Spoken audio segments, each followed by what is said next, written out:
So cute. Join the foundation strategy. That was way back when. So many of you have missed that. And you get little snippets of it with me when we do each of the trainings, because every time I start a new unit of study, we have to relaunch. And when we relaunch, that means what active reading strategies do I need to do now that's different from informative and opinion? Or what vocabulary strategies do I need to employ now that are different from informative and opinion? What sentences do I need to make sure my kids have in place in this kind of writing that's different from informative and opinion? What are the elaborations? Because you guys, elaborations are different. The elaborations I use in information writing, the elaborations that I use in opinion are different from the elaborations that I use in narrative. And it goes with transitions as well. We don't use the same transitions. We use linking words for informative and opinion argumentative, but we use temporal words for narrative, and yet kids don't know the difference. So when I'm scoring them, I'm seeing informational transitions in their story. One, another, those are informational instead of temporal. Early that morning, later that day, meanwhile, suddenly. You see the difference between the two? So when I'm relaunching, I have to teach different aspects of the same kind of writing and reading skill. So we're spending the whole year this year in narrative. So we started with foundation, then I went into informational writing, then I did a whole year on opinion writing, and then this year is narrative. Now, what we're going to do next year that you all need to know is we're going to go back to our foundational strategies, because I really feel that's probably the most important part of our teaching of reading and writing before we get into the unit of study. So if you haven't done the foundational training, which is strategy after strategy after strategy that goes into these categories: active reading, vocabulary, sentence mastery, thinking maps that gets us to the short constructed response paragraph and then to that essay. So it's a lot of strategy based across the year in those areas. If you've been to it way back when, what do you think you need to come back? Yes. Because a review is always really good, and I keep adding things to it. And it's very much strategy based. So we're going to be doing that again next year. Now, some of you are coming for your first time today. It's going to be great, but you guys all missed day one, which is the July day. So I had a full day. Raise your hand if you were here with me in July. A full day of an introduction of this kind of writing. So all of you that are coming today, you missed that session, right? Okay, I'm going to do a little bit of review, and I'm still going to give you strategies that are going to help you move forward. But next year, guys, if all possible, you don't want to miss day one, because it's a full day. So we can slow down, and we can go deep, and we can define. This session in April is 3 hours. It's going to go like that, you guys. So if next year you want to be a part of the training where we're really focusing on foundational strategies that are going to help you during reading and during writing time, try to put your July dates on your calendar and try and come, okay? Because that's going to really give you just 6 more hours of more training with that specific unit. And I'll break those down as well, but that's kind of how this is organized. And then after that, I don't know what we'll do, but that's kind of the plan for next year. Foundation strategy starting in July, another 3-hour session in October, and another 3-hour session in April. So that's how we're going to organize that. But I'm glad you're here if you're new, even if you're all right.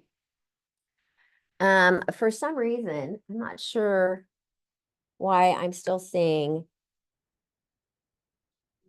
It's okay. Are we okay? All right. So I'm going to ignore that. All right. So let me introduce myself. I'm going to use what I call a word splash. This is very much like a circle chart. Everyone, what this like? Raise your hand if you know what a circle chart is. Nice job. Almost everybody. A circle chart is a thinking chart that is attached to a specific skill. So when I do a word splash or I do a circle chart, they're the same skill. Defining. I'm defining something, someone, a symbol. Okay. I like to switch it up because as kids get tired of the circle chart. I use it a lot, but I like to sometimes just switch it up and say, today we're going to do a word splash. And I like it because I can put up a picture too.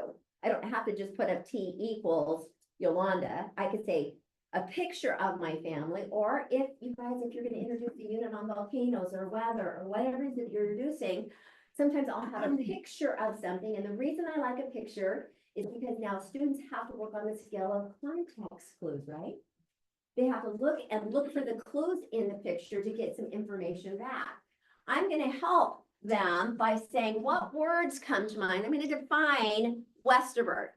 Okay, so the circle chart and the word splash is a way to define something or someone. I just chose a picture instead of saying T equals Westerberg.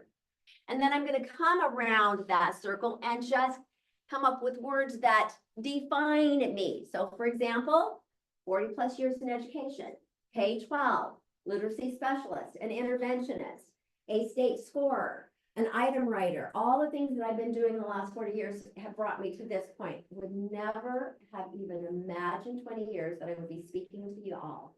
In fact, you would scare the living daylights out of me 20 years ago. But what I realized 20 years ago was that I was really a very weak teacher of writing. And I needed to figure out how to fix that because my data did not look good, you guys. And I know you've heard this story. I remember crying that day at the end of a PLC when I was given my data back, and it was not good. Now my reading scores were very, very good, but my writing wasn't. So that told me something about myself that was very hard for me to finally admit. So I think that 12-step program, deny, and finally I said, I can't do that anymore. My kids, I'm doing a disservice to my kids. Pick up writing, put it away. Pick up writing, put it away. Pick up writing, it just never felt right. So until I cried that day and went to my principal and said, how did my life change? And then I went to work as a teacher. I didn't even really care about my kids at the moment. It was about me, all about me. People got to get better at teaching writing. So I need help. So my principal gave me a mentor, sent me to some training, and it changed my life because I started to step up to writing. That's not the only resource that I use, because I'm going to talk to you about some of my other resources that I use, but it was a big one for me. And I think the reason that it was big for me was because of how high engaging it is for kids, and that it's multi-sensory. Kids are using color and symbols, and it helped so much with the organization that I was just like, it helped me as a writer. And I came back into the classroom so excited. And even just being excited, what happens in your classroom?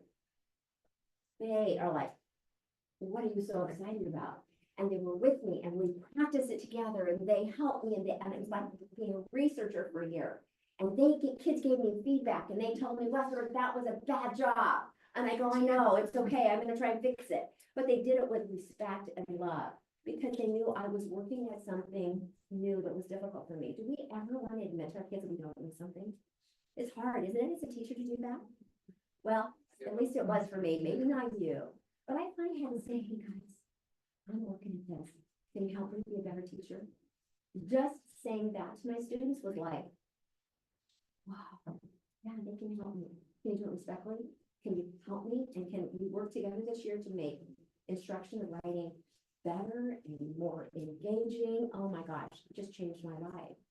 Did that, then became a regional trainer in Step Up to Writing, then became a national trainer of Step Up to Writing. And then I got to the point where I got better at it and knew more.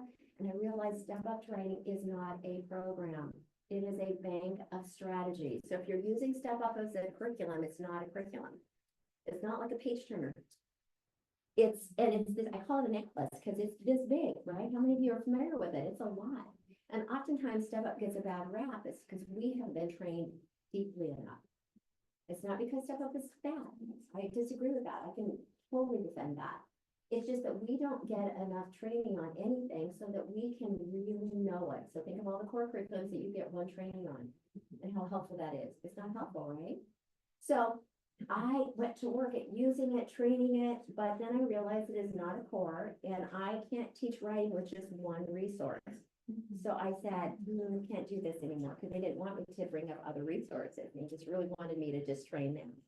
So I said, I'm going to go off and do some real research on what does good writing look like and good reading, and then brought in other resources. And so and we'll talk about resources, but I'm just telling you stuff about the color coding system, the multi-sensory component of it, And there are some sections and stuff up to writing that can't be beat. For example, their sentence mastery section is the best I've seen anywhere. You agree?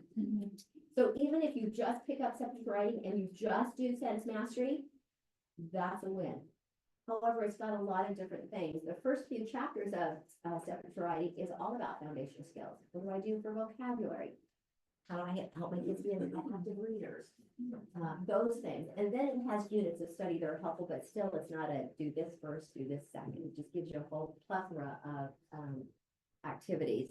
So that I bring into my training after 40 years. And then my work at the state level has really changed my life. If you've never worked at the state level when it comes to assessment, volunteer.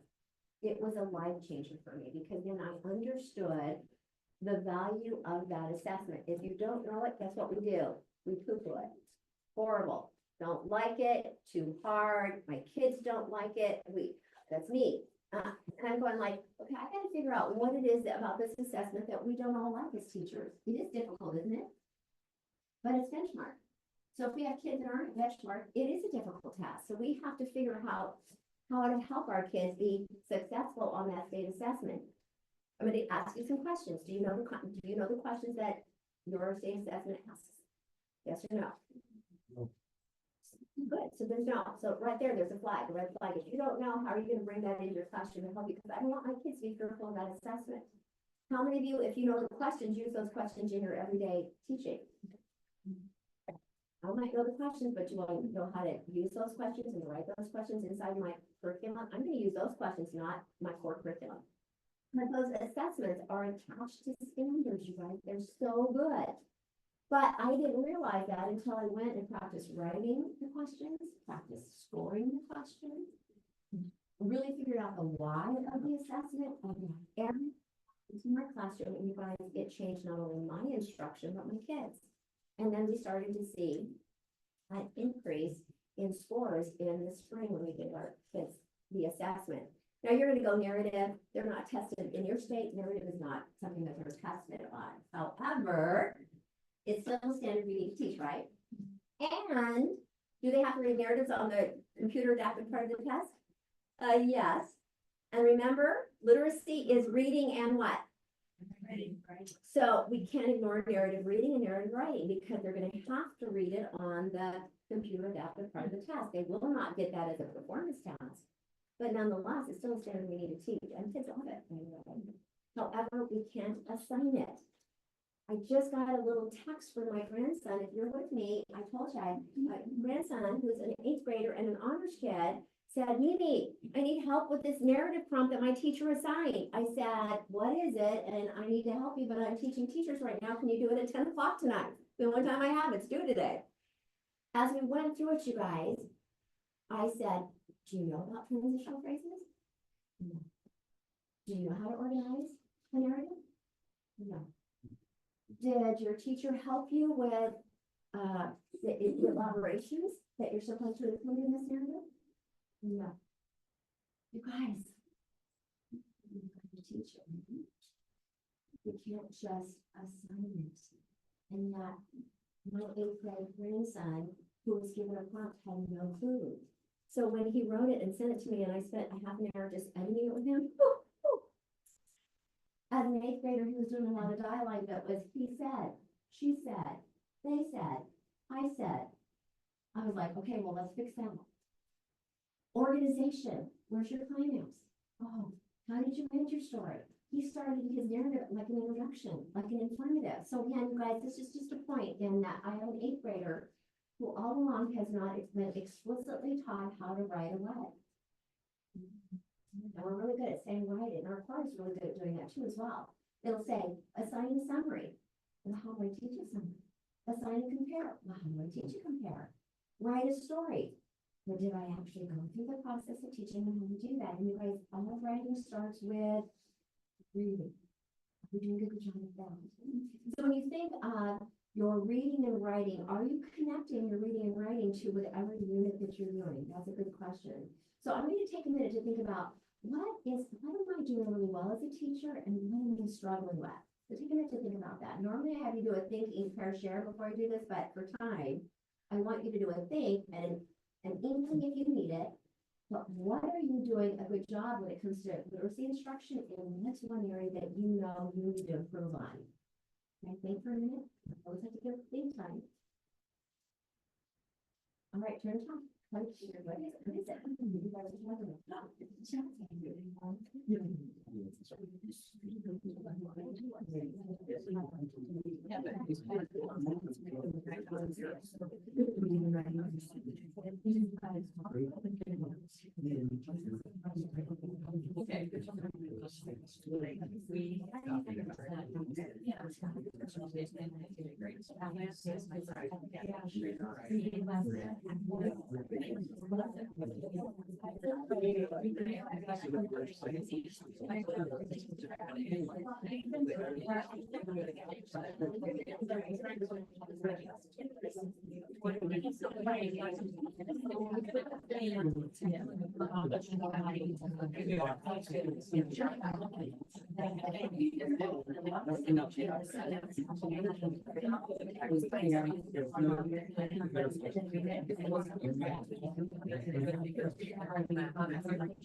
And then you realize.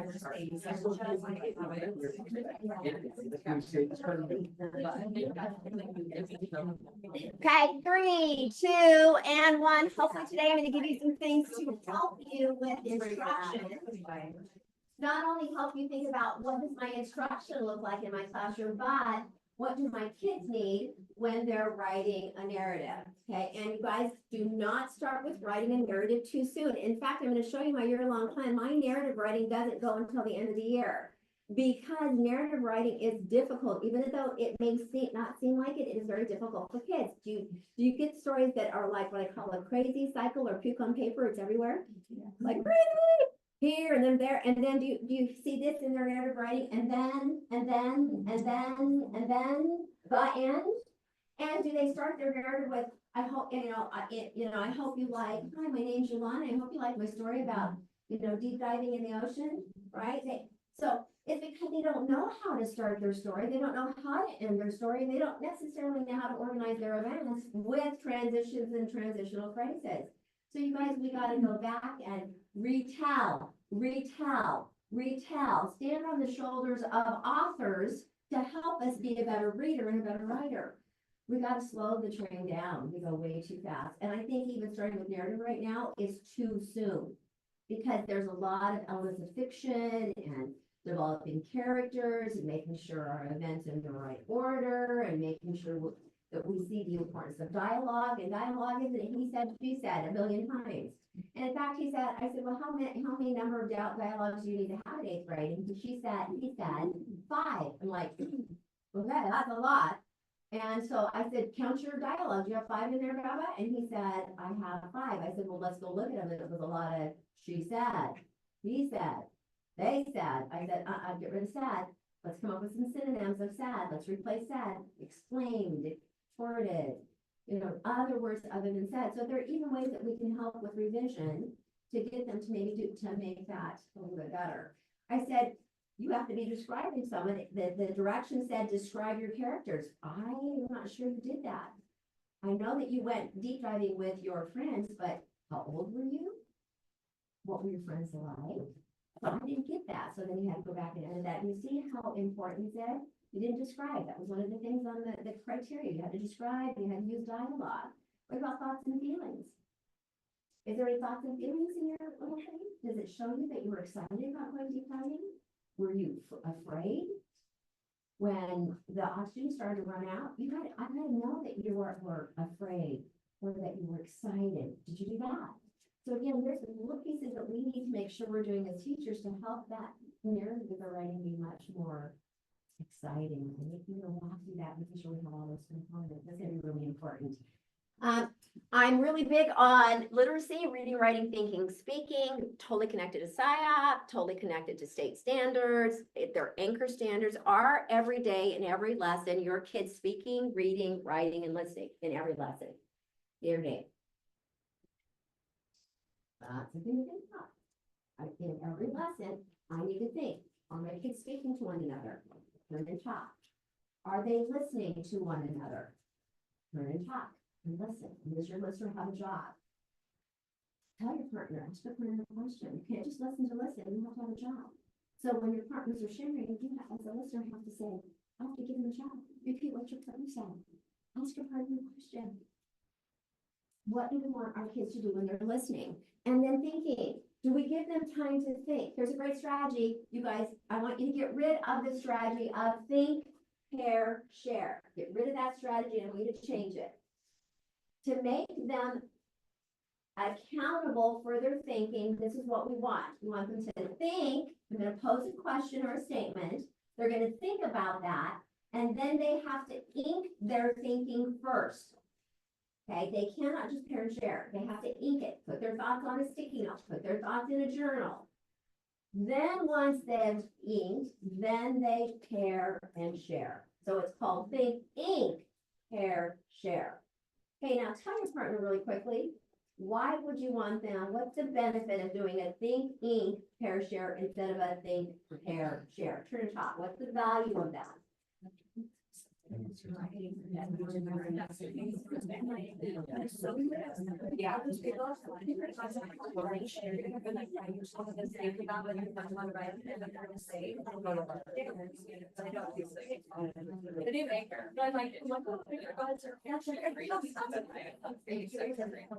would have never known that.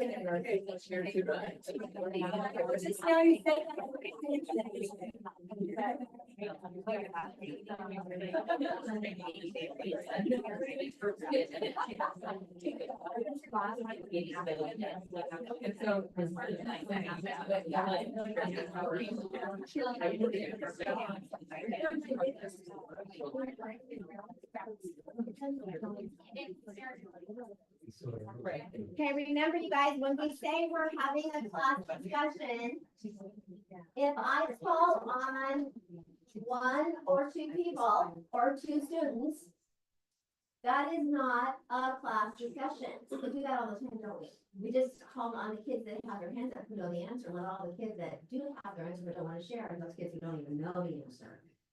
So when we say we're having a class discussion, truly, you cannot have a class discussion unless everybody's thought about whatever you posed and you've given them an opportunity to respond to their thinking to someone else. So we want to make sure that we're increasing our opportunities to respond. Everyone's getting a chance to do that. And we truly are having a class discussion. You guys, I didn't have to call on one of you and we had a class discussion, right? Because everyone has something to share. So it raises the ante and getting kids to be a part of the conversation. You have kids that are going to opt out in thinking and learning if we don't make them accountable for that. So that inking is making them accountable for their thinking, and then they then have something to share with their partner, and thus now it is everyone opportunity to respond, and it is a class discussion. So just don't do a think, pair, share. Don't just call on kids and have their hands come back. I don't even let my kids raise their hand and if they have a question. That's just a routine in my room. Because I'm going to call on a lot of different kids. Now, I know this is a good area. What about the kid that can't read? What about the student who is going to just have a fit if you call them? But I'm going to think, I know who those students are. So I'm never going to ask a question that I know that student can answer because I want them to be successful. So I actually will plant a question with that student who doesn't like to share, who's a non-reader, that might struggle. I'm going to help them. And guess what? I'm probably going to go to that student and say, hey,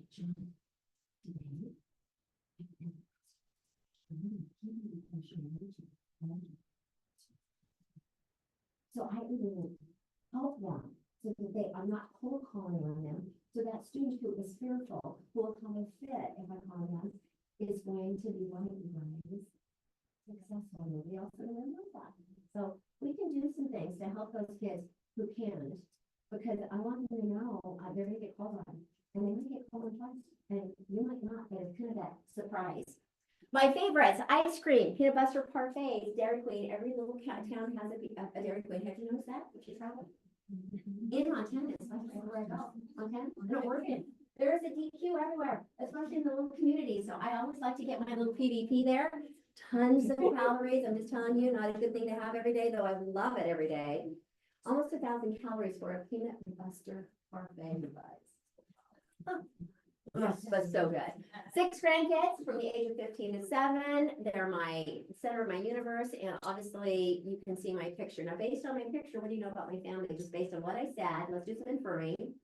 What can you infer about me and what I just gave you in terms of definition? Talk to your partner. What can you see, and what do you know more about me just based on the picture and what I said? Turn and talk.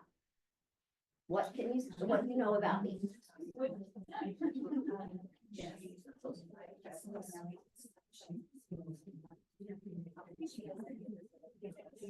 Okay, I'm not gonna ask you, let me give you a couple of ways that you can use this. Normally, I do this at the beginning of the year when they're defining themselves, just like I do that. I make them bring in a picture, and then they do this, and then they share. That's something I do at the beginning of the year. You can still do that again.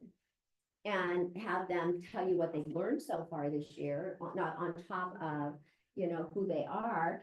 But the other thing I like to do is I like to switch it. I like to have kids give me all of the reds and nothing in the middle, and then we get to guess, well, who is that? So now it's backwards. Here's the evidence, and so based on the evidence, who do you think that student is in this classroom? So it's another way to do this that's really fun for them, where they do it, then they present it without the picture. We all read the evidence, and in our class, we guess to see who that is. So there's another fun way to do that. So turn and talk how much you use this in your classrooms. Think of a unit too, maybe that you're doing. I got 11 kids. They've known each other since birth.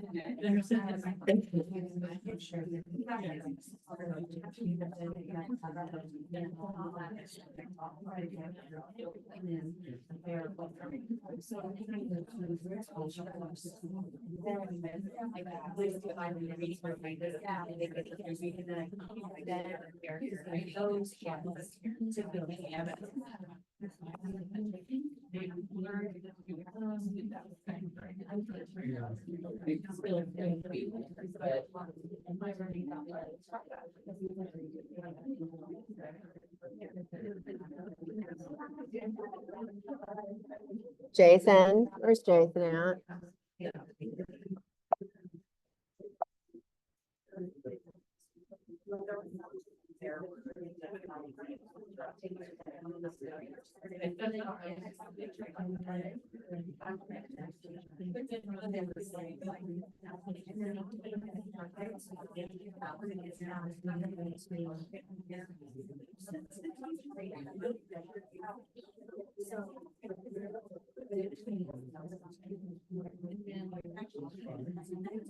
Okay, 3, 2, and 1. Here, you guys up here. Here are the resources that you need, especially those of you that are new with me today.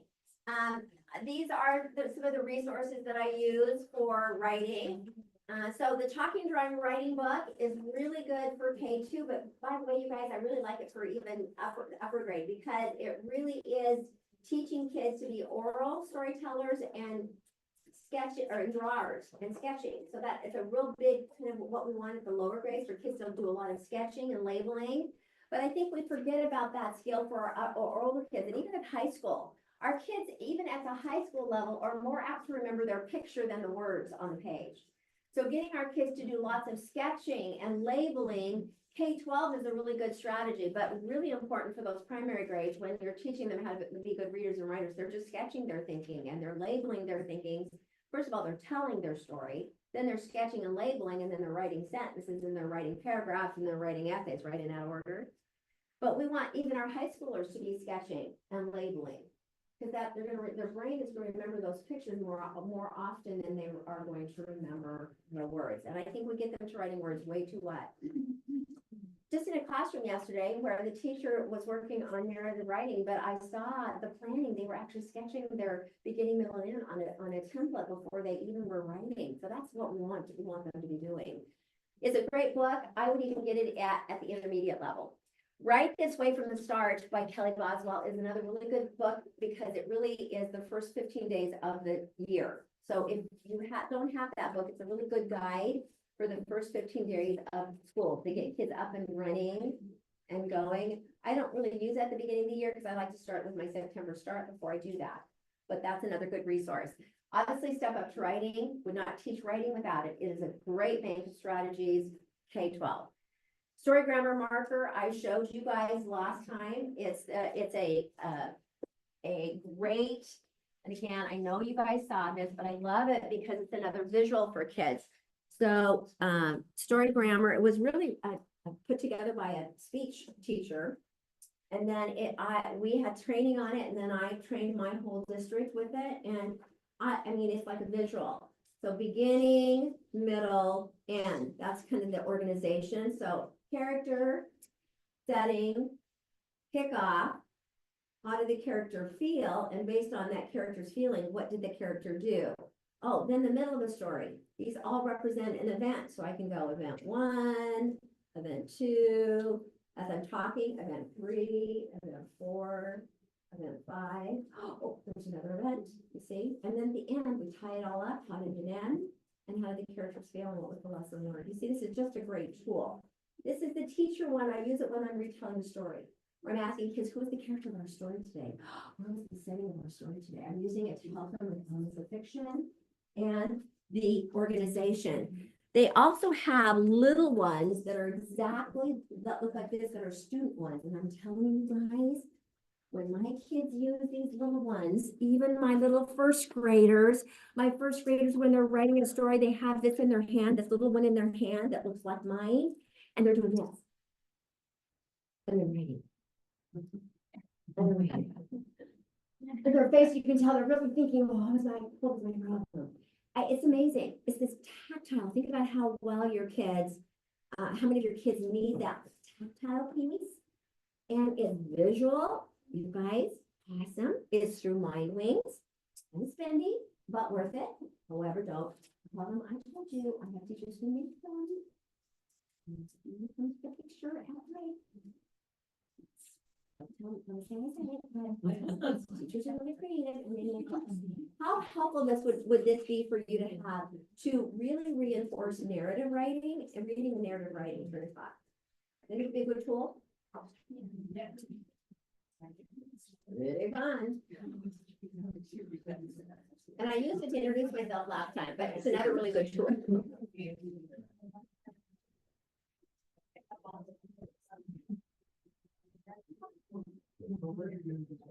Okay, what you have, so that's another resource. Right, Lake Washington Units of Study. In your notebook, the first part of the notebook is just a packet I gave you of handouts, resources. The back part of it is your Lake Washington Unit of Study. So if you're a third grade teacher, you're going to get the third grade Lake Washington Unit of Study. Now let me kind of give you some information on that. You as the teacher need to look at the third grade one or the fifth grade, whichever grade level you are. You need to look through it. If it is too difficult, do you still do it? No. If it's too hard, you're going to go down to the what? You're going to go down to another unit that's a little bit lower level. That's called differentiating and looking at your group and saying they're not ready to do that. So maybe I need to start at the second grade or the third grade if I'm a fourth grade teacher. So really, truly, I want to have all of them because here's how they set these up. It's not like a repeat. In this district, when I was helping them years back create these units of studies, the premise is that kinder starts and first grade doesn't review, first grade what? Continues. And then second grade, the assumption is those second graders have been taught the K and the 1, and now they're going to the 2, so they're building skill upon skill, right? So if your kids have not had kindergarten, first grade, and second grade, I wouldn't recommend you start at third grade. I'd recommend you go back to some of the lower levels to build in some of the skills you know your kids don't have. Now, how are you going to know what your kids have and don't have? That's another good question. Let's think about it.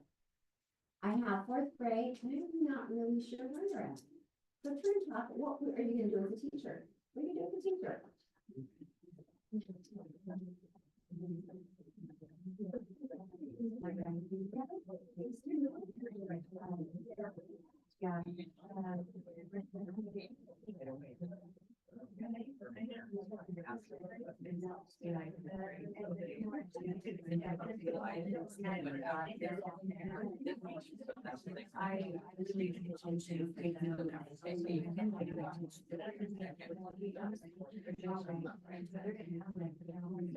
Okay, call backwards design, guys. Call backwards design. So I need to, as a teacher, know what I'm expecting from them. I need to know what the organization of a narrative looks like. I need to know what that checklist looks like. Because I need to pre-assess my kids. That's the only way I'm gonna know what they know and don't know. So I'm gonna have to give them a prompt, a narrative prompt with no instruction and see what you get. Based on my pre-assessment, that will help me determine what grade level I need to start at.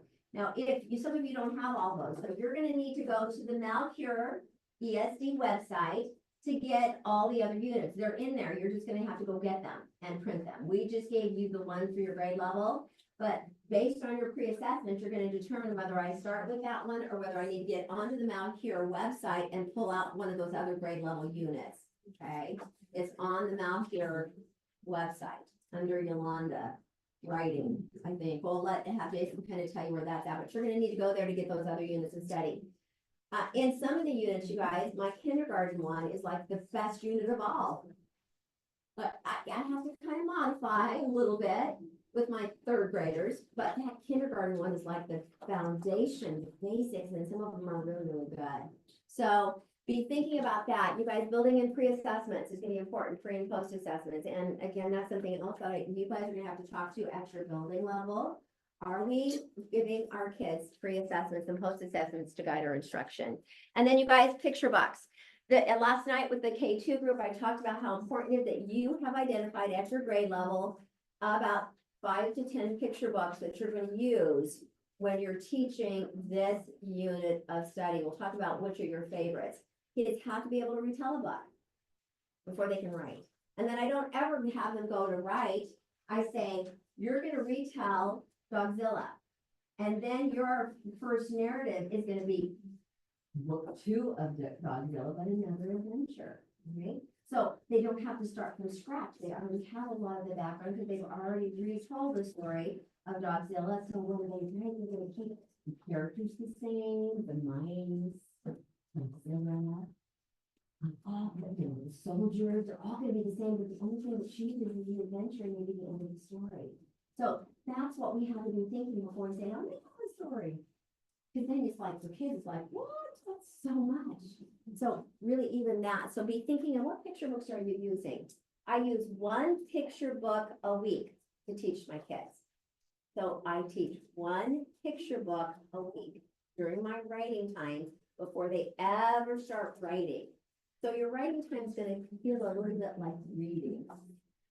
But it's kind of my rewatching. We use the strategies and then some reading.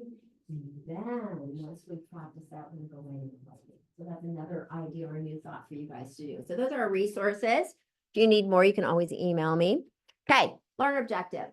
Tell your partner why it's important that we start our class with a learner objective. Turn off. Why is learning objective important?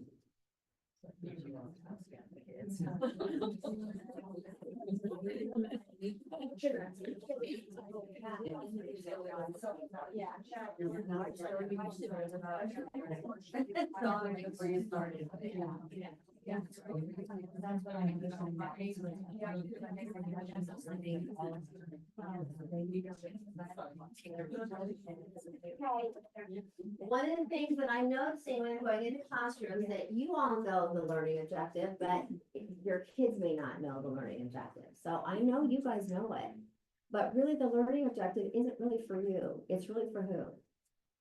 It tells your students the why of the lesson for the day. So you've got to get in the habit of starting with a learning objective and ending with a learning objective. So I always start with, what's our goal today, readers and readers?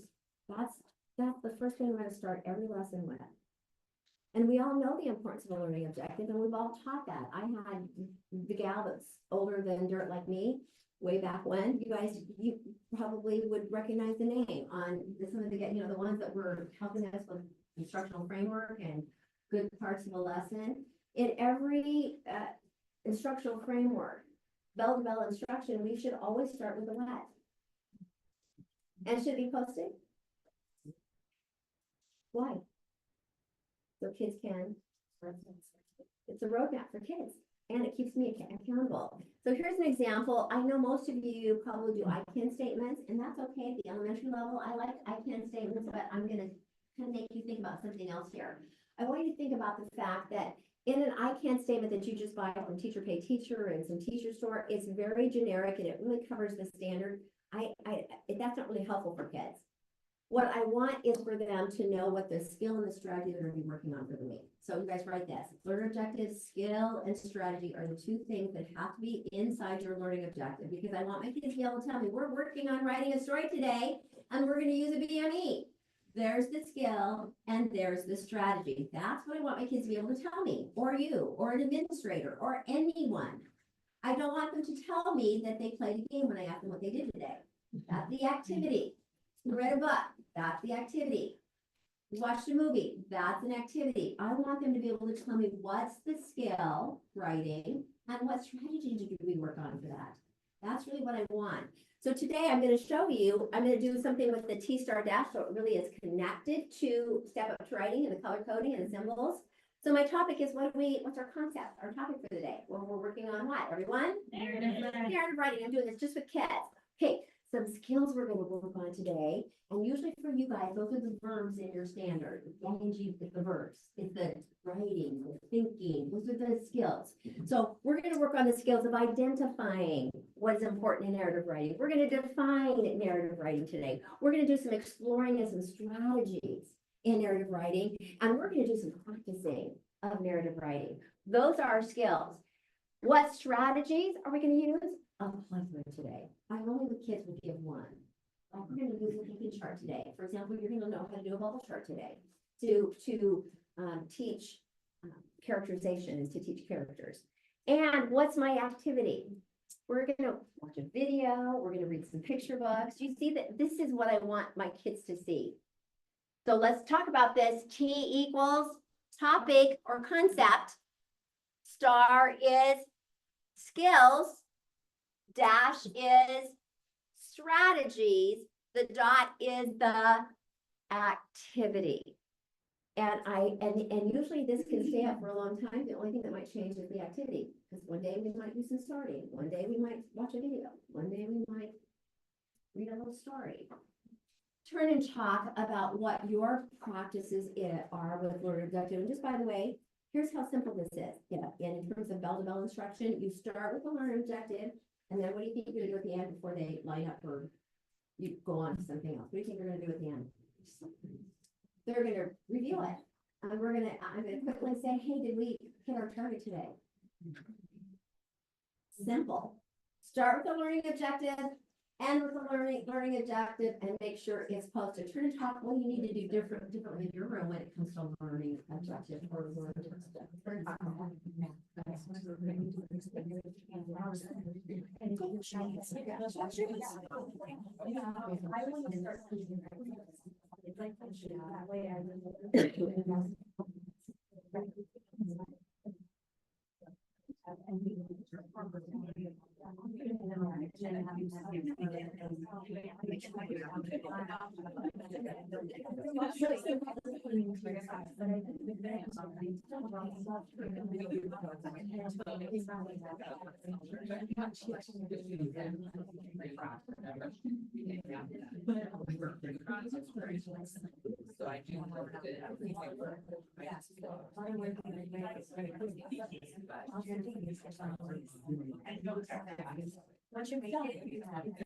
Ladies and gentlemen, if this is too much for you up here, then you can still do your I can statement, but here's what you're going to have to tweak. So most of the I can statements is just list the standard. Notice in mine, with your partner in this one, it isn't just a standard one, though I know what standard I'm working on, you guys. But I want you to tell me what is the skill and strategy in this I can statement. Tell your partner. When you read this I can statement, I want my kids to identify the strategy and the skill. See if you can tell me what the strategy and the skill is.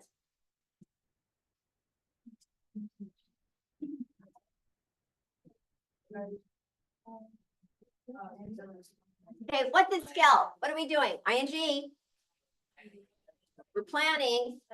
That's the skill. We're doing some planning and we're gonna use what? To do that. Now, normally it's not that broad. Usually I will tell them we're gonna do the BME or we're gonna do the storyboard or whatever I'm teaching them, then that goes in there. Do you see the difference in that? You guys, I want this to be one of your goals this year, is to really start to increase and think about that learn objective, because you guys, it is the target. It tells our kids the why of teaching. We're so good at the what and the how. But oftentimes kids don't understand the why of it. So this really helps them understand why, because it's skill-based and it's strategy-based, and that's what we want to really work on. So this next week, I'd like you to think about, at least in one subject, maybe reading and writing, to start posting your learner objective and referring to it at the end of your lesson. Is it something you can do? Thumbs up. Something you can do? Would you try it? And I'm going to tell you guys, do it with your partner if you have a partner. We're having a partner help us with that. If you need more examples and need more help, email me. I'll send you guys some examples. Okay, agenda. We're going to really get organized. We're going to work on some narrative foundations and kind of next steps. Remember, I'm going to continue this in April. So whatever we don't get done today, we will continue in April. Another thing you need to think about here, you guys, is do you have a year-long plan put together? In your buildings, you need to have a year-long plan that tells everybody what they're teaching and what they're doing, okay? Here's an example of a year-long plan for a K-5 elementary school. And you can see everyone is doing the same thing because it's standards-based. The only thing that changes is how long they stay there, because your kinder is going to stay at a September start a lot longer than maybe your 5th grade or your 6th grade. And then it's in an order that makes sense. Now, this is a draft because they didn't completely finish it, but you'll notice that they have their units of study. They also have on-demand means getting ready for the state assessment. So on-demand means we're going to take a couple weeks to really review for our state assessment. But do you notice that we started to work on relaunching pre-assessment, post-assessment? Now, in opinion, we're going to do the same thing. We're going to relaunch, pre-assess, teach, post-assess.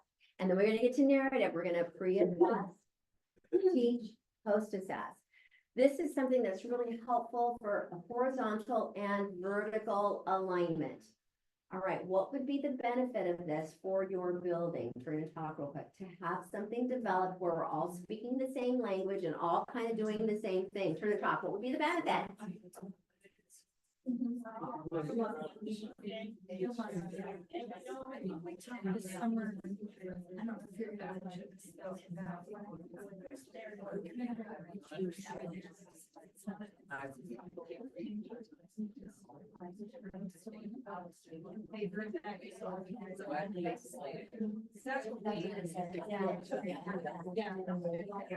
You guys, on this one, so Meredith is, well, again, you guys, in this school district and in this state, the kids still have an option of a narrative performance task. So they wanted to really emphasize narrative as well. Now, in your state, your kids don't get a narrative, right? They don't get a narrative prompt, they get an informative or an opinion, correct? In the state of Oregon. In Washington, my state, kids get 2 of the 3, and they don't know which 2 they're getting. So it depends on your state. Now, it doesn't mean that I don't want to teach it, because it is a standard. Again, remember I said it helps with reading as well. But when you do yours, your narrative might be at the end of the year, not at the beginning of the year. So if I were you, I would do launching, informative, opinion, narrative. That's what I would do for you all. I was under the impression that Oregon, in a conversation that we had a couple of years ago, that they're actually giving a factual writing piece. Informational. They have to take the information that they learned from that, and write a narrative with some of those facts embedded into the narrative. Is what I was told Oregon was doing. That's what most states are doing, but not Oregon. I was just told Oregon, they're taking narrative off the plate. Now I could be wrong. Jason, do you know if that said it changed too? It changed. Yeah. It changed, but I'm just telling you, in all of the states other than Oregon, Sherry. Yeah. Sherry, I remember this was Sherry, I know, Sherry. She's right. She explained something that most states have to do, in which kids have to write a narrative, but it's based on an informative article. It makes me think of my Bubba last night. Because one of the directions on the assignment sheet was to include factual information about a deep dive. So he had an article that was talking about deep diving and oxygen, and he had to bring in some of those facts that are factual inside his narrative. You guys, kids cannot do that. It is so hard. How do I put a fact in my narrative story that to them it makes no sense? So then I had to tell Bubba, okay, Bubba, where can you put something factual that doesn't sound factual in a story? Because otherwise your story is going to be an informational, it's not going to be a narrative. So it's a good thing to practice, but you're in your state, you guys aren't going to be asked to do that. Not to say that they would change their mind. So we need to teach narrative as well. All right, what do you guys like about this? What do you see as a barrier here to do this in your building, in your district? What do you think might be a barrier that's getting hard for staff? Anyone want to just throw out maybe a barrier? It's not so much that you could take the time to follow the timeline, it's that within that we're being consistent from year to year in the tools that we use. And what, especially in that September start, we emphasize what we start cutting down on the emphasis of, right, what we can review versus what's newly introduced. We just need to take some time to get on the same page of it. Right. You have to, there are some things that we all need to be doing, like you don't want to scaffold or, kind of break it apart by grade level for most of the things. We all need to be doing a circle chart, it doesn't matter. So sometimes I'll have a school that will say, well, kinder is going to do a circle chart, and then first grade is going to do a tri chart, and second grade is we need to do all those charts, but we need to make it applicable and developmentally appropriate for each grade level. But there are some things like sense development, you could actually vertically align. Kinder, we're going to work on these two sentence types. First grade, we're going to review those two, add one more. Second grade, we're going to review those three, add one more. Fourth grade, we're going to review those, add one more. Do you see how we can do that? So when they leave you at fifth grade, they have a bank of sentences that they know. That would be really powerful about that. Yeah. Do you feel like this LWSD writing unit, it holistically is set up like that? Yeah. Like if we were to follow it? It's pretty darn good. I still think it's missing some of the foundational strategies, but that's me to give to you guys. Okay. So if you're following my foundational skills and strategies, that's going to really help you as well. So I like this. Yes, Sherry. Curriculum might get in the way, so the curriculum is opposite of this in your writing and what they're introducing and the mentor text, those kinds of things. Yeah, Right. okay, let me address So, that. It's hard.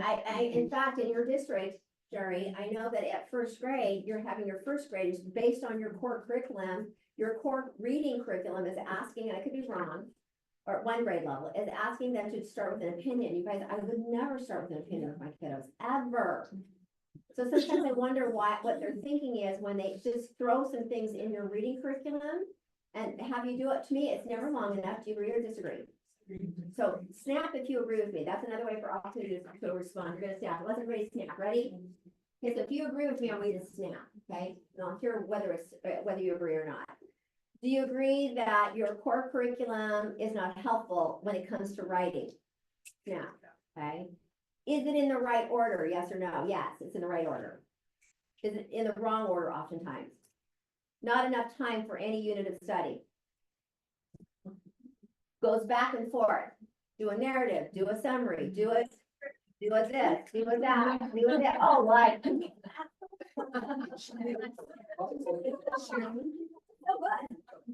Right? Like, I wonder who put that. They're really good at reading core, but they know they need to have a writing component, but I don't know who is putting that together for them. Because it's not, in my opinion, not done well. So you guys, I'm not a proponent of following the writing in any core curriculum right now. None. And I've looked and I've evaluated a lot when it comes to the writing. I do my own writing. If I can pull mentor texts from my reading, if I'm doing summarizing and somewhere in that book, there's a really good article and a good strategy, I go pull it, but I do not follow their order because I don't think it's deep enough and in the correct order. Personally, you guys are going to have to figure that out and decide that. So when I go to a district that says, You have to do this with fidelity. I say reading, I agree. Writing, let me tell you why you wouldn't want to do that with fidelity. It's just not going to help your kids enough. Conversations you're going to have with your district. And by the way, I wouldn't start with opinion writing ever. It's too hard for kids.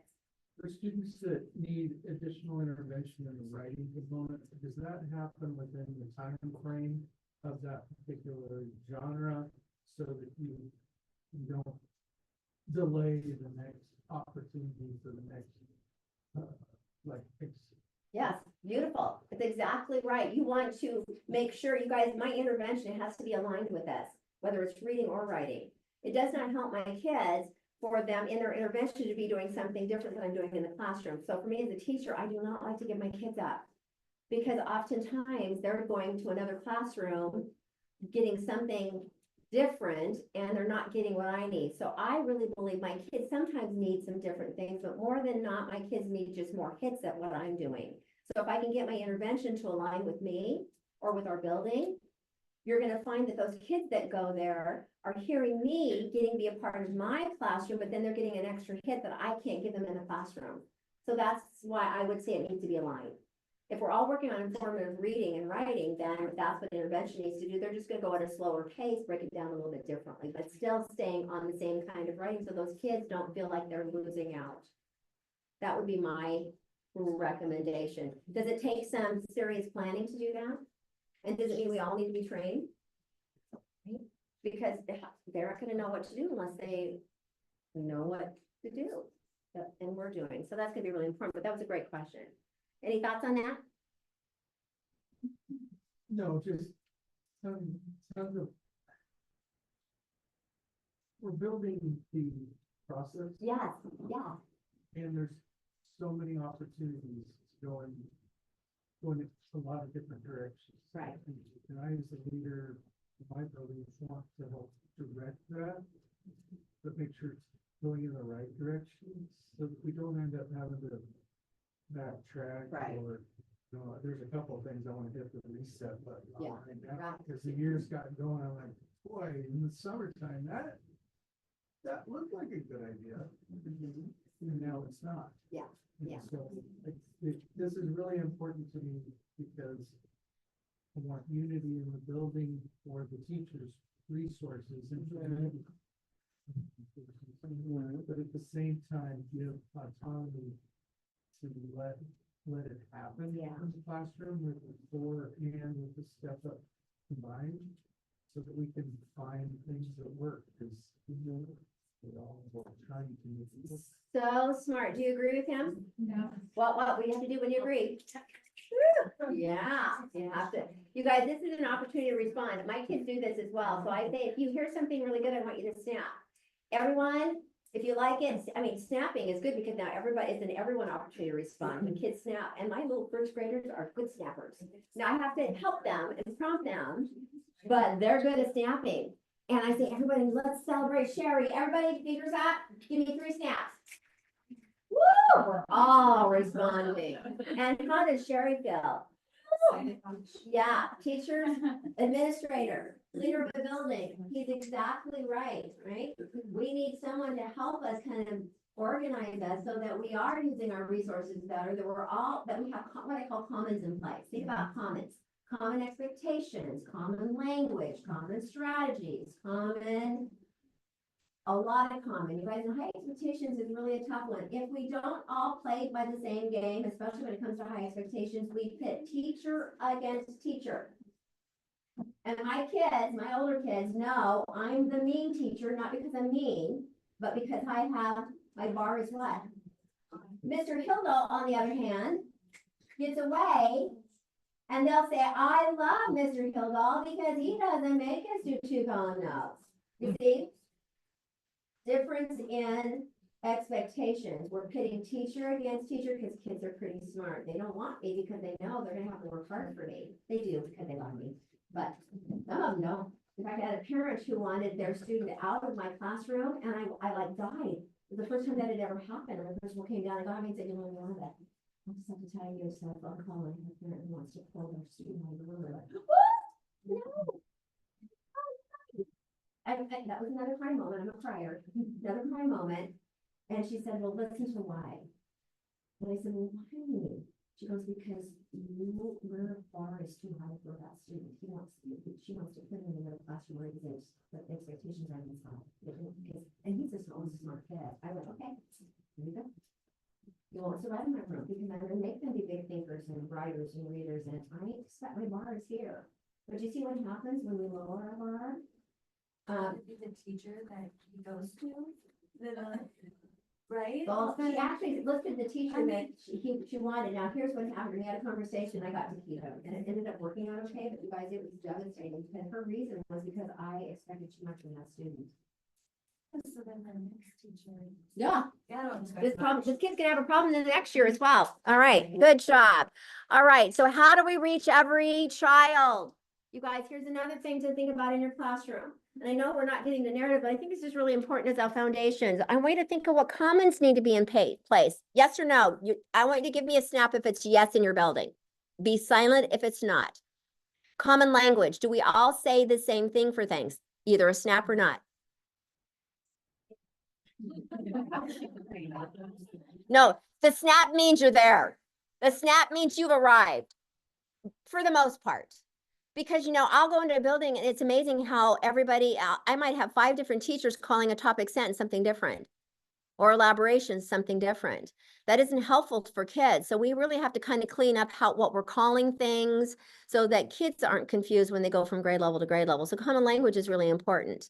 Okay, what about common high? We talked about common high expectations. A snap, is that in your building?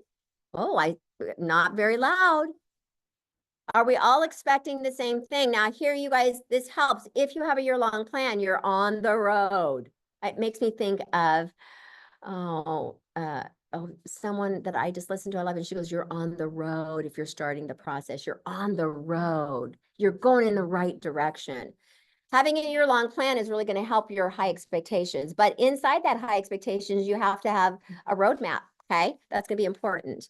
I mean, there's others too. There's common standards, there's common strategies, there's common assessments. There's a lot of commons that you could add. The more commons we can put in place, you guys, the more success we're going to happen, and that achievement dial is going to move for us.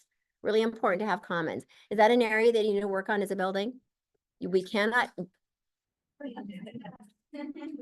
You guys, we're not going to move the achievement dial unless we're all playing the same game. Period. I can't do it by myself. It's daunting if I'm doing this all by myself in my room. And if I don't have help below me and help above me. Really important, you guys. All right, so common concepts, common strategies, common activities. Those are some things, you guys, it's not rote, but in some things it needs to be the same. We can't be creative and change. Now here's the color coding system. You guys, don't change the colors. Green has a purpose. Yellow has a purpose. Pink has a purpose. Purple has a purpose. Orange has a purpose. I have teachers that like to change the colors.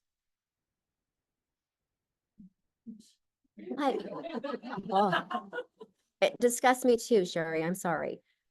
Because you go with one classroom where the green is your topic sentence, and then the next year the green is the key idea. Kids are like, what? And they use purple for this when no one else uses purple. So we have to be clear. Are you guys all clear on colors and how we use them? That's number 1. Yes? Snap. If you need help with that, let me know, because we got to be clear on the colors and what the colors mean. Okay.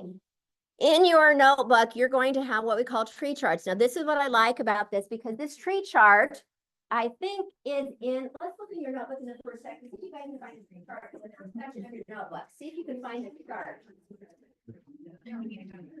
You might not have it, but I want you to if you have a look in the first section.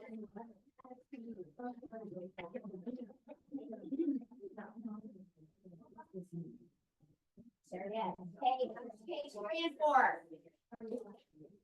Okay, now, guys, here's what I've done. Now, in my foundation training, it's a variety of strategies, all underneath those specific criteria.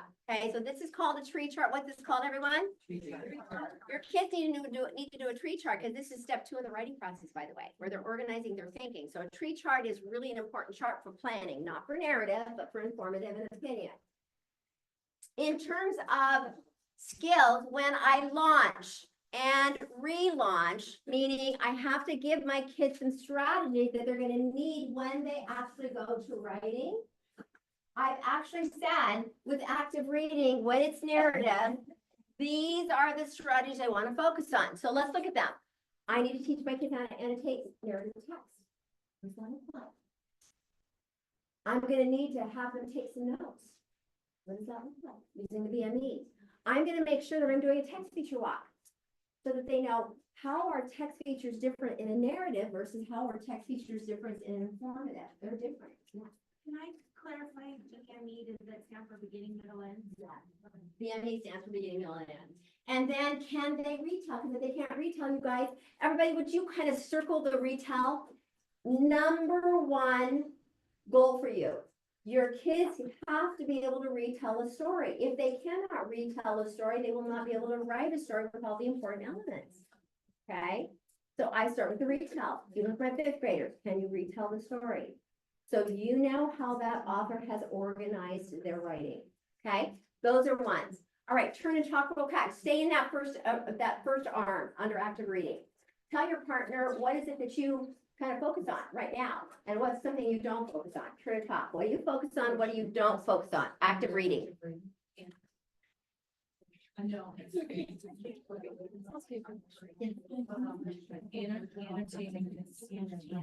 Except for orange.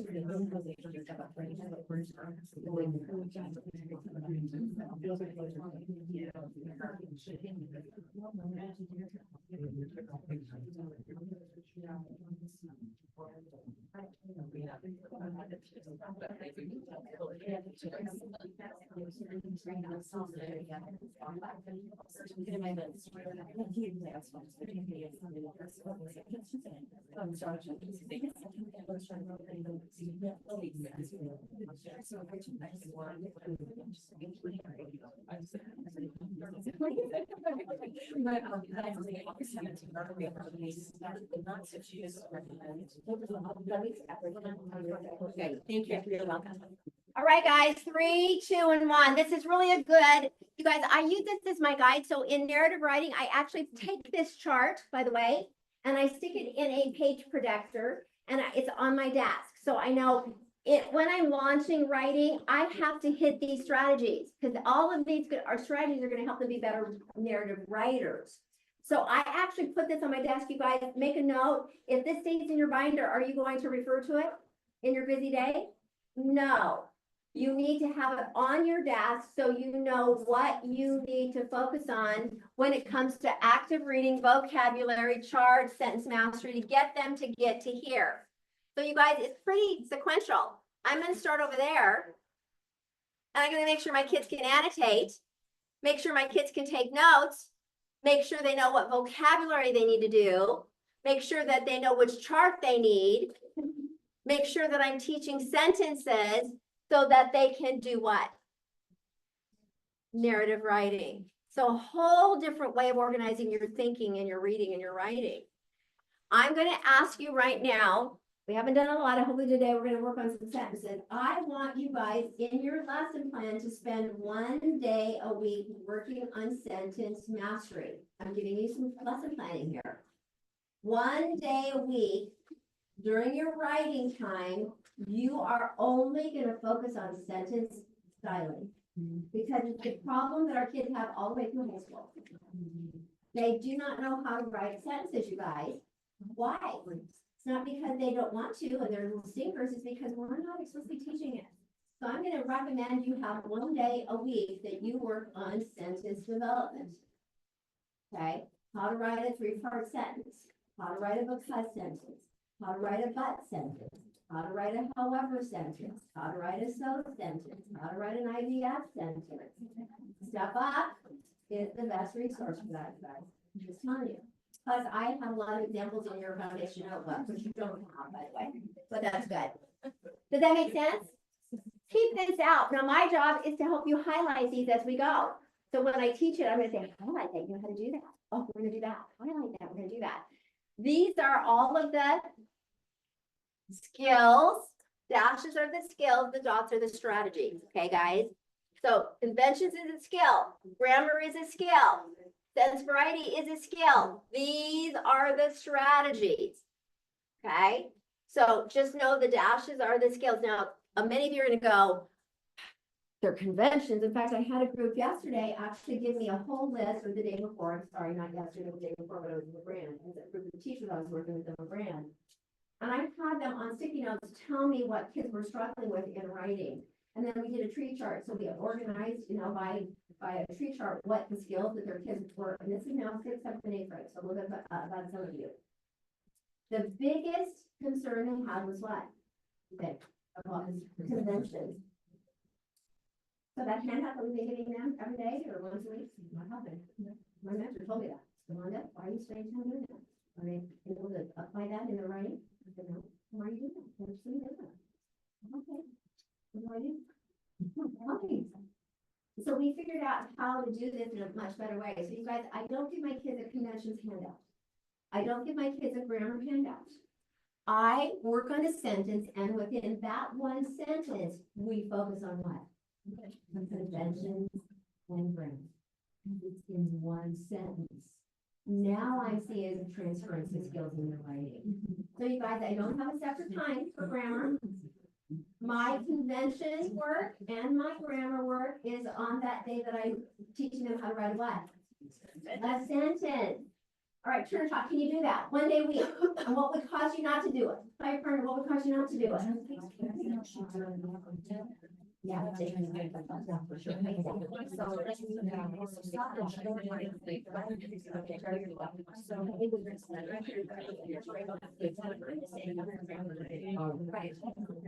Do we have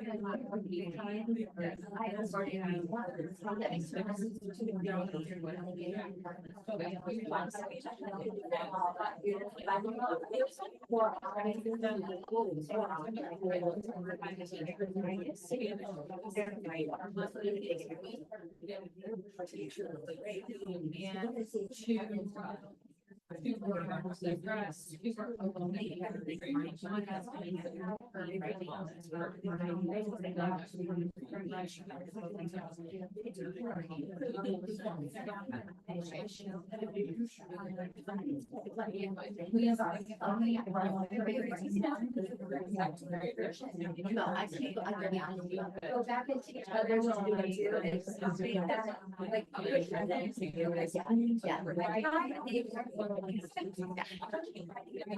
I mean, because it's not in a new. Yeah, right, exactly, exactly.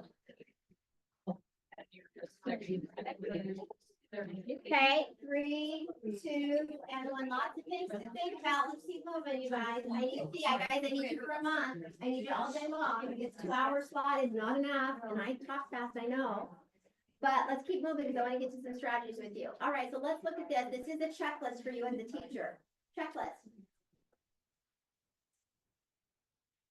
When I'm teaching narrative writing, I know as a checklist, this is what I need to focus on with my writing. You guys can take pictures too if this is helpful for you. Do I start with what are some narrative terms that you need to know? Do I start with that, like a word wall? Yeah, gosh, do I have a word wall? You need to have a word wall. That's a key. But do I have a place in my room where I have a list of narrative terms that they need to know? Dialogue, beginning, middle, and end, characterization, all the narrative words, setting, plot, climax, resolution, all those words that kids are gonna need to know. Do I have a word wall for that?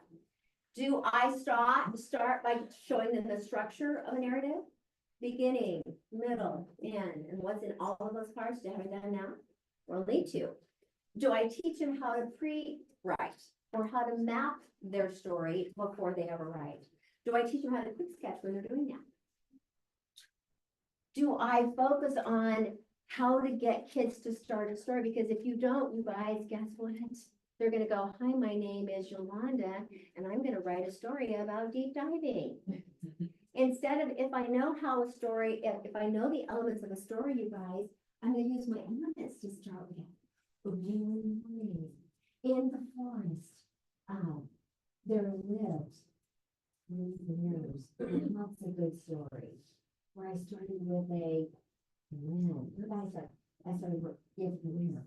In the cottage, early one morning, there lived three bears. Now I'm talking about setting, where and when. That's how I wanted to start their story, not what time it is. So we teach them sentences based on three parts of the beginning of a lesson, of their sentence. In the forest, in a cottage. Early one morning, there lived what? Could I start with the who? Three bears lived where? In a cottage, and they were having breakfast when? Early in the morning, you guys, that's how we want them to start their story, not when the name is. So it's a sentence we have to teach them, right? And we have to know the organization. Do we spend time developing characters? Snap. If you spend time developing characters. In one unit, do they know how to use a bubble chart? Oh, some of you do, good job. They need to develop characters, gotta have a strong character. I always say, you guys, in their story, it's not a character that they have to develop, it's a character with a goal. What do they need? A character with a goal. Yes, snap on that. You can't have a character, before you even write, you have to have a goal. What's your character's goal? That's gonna help with the whole story. They have to have a goal. What about temporal words? You guys have a bookmark that you give your kids that have temporal words. Early that morning, later that day, meanwhile, suddenly. Do they have a bookmark that tells them what the transitions they need to use that are not informative? Ending. In conclusion, I hope you like my story about the three bears. You guys, is that gonna get them any points? I have to teach them how to end their story. And then how to revise along the way. All right, turn top. Of all of these, what's your 1+ and what's your 1 ready to benefit? Meaning I need to work on it. 1+ and 1 ready to benefit. Tell your partner. When you look at those checklists, what do you need to up your game in? What are you really good at?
Okay, 3, 2, and 1. Before we take a quick little break, you guys, and it's gonna be quick because I need you again, so it's gonna be a quick break, but I want you up and moving.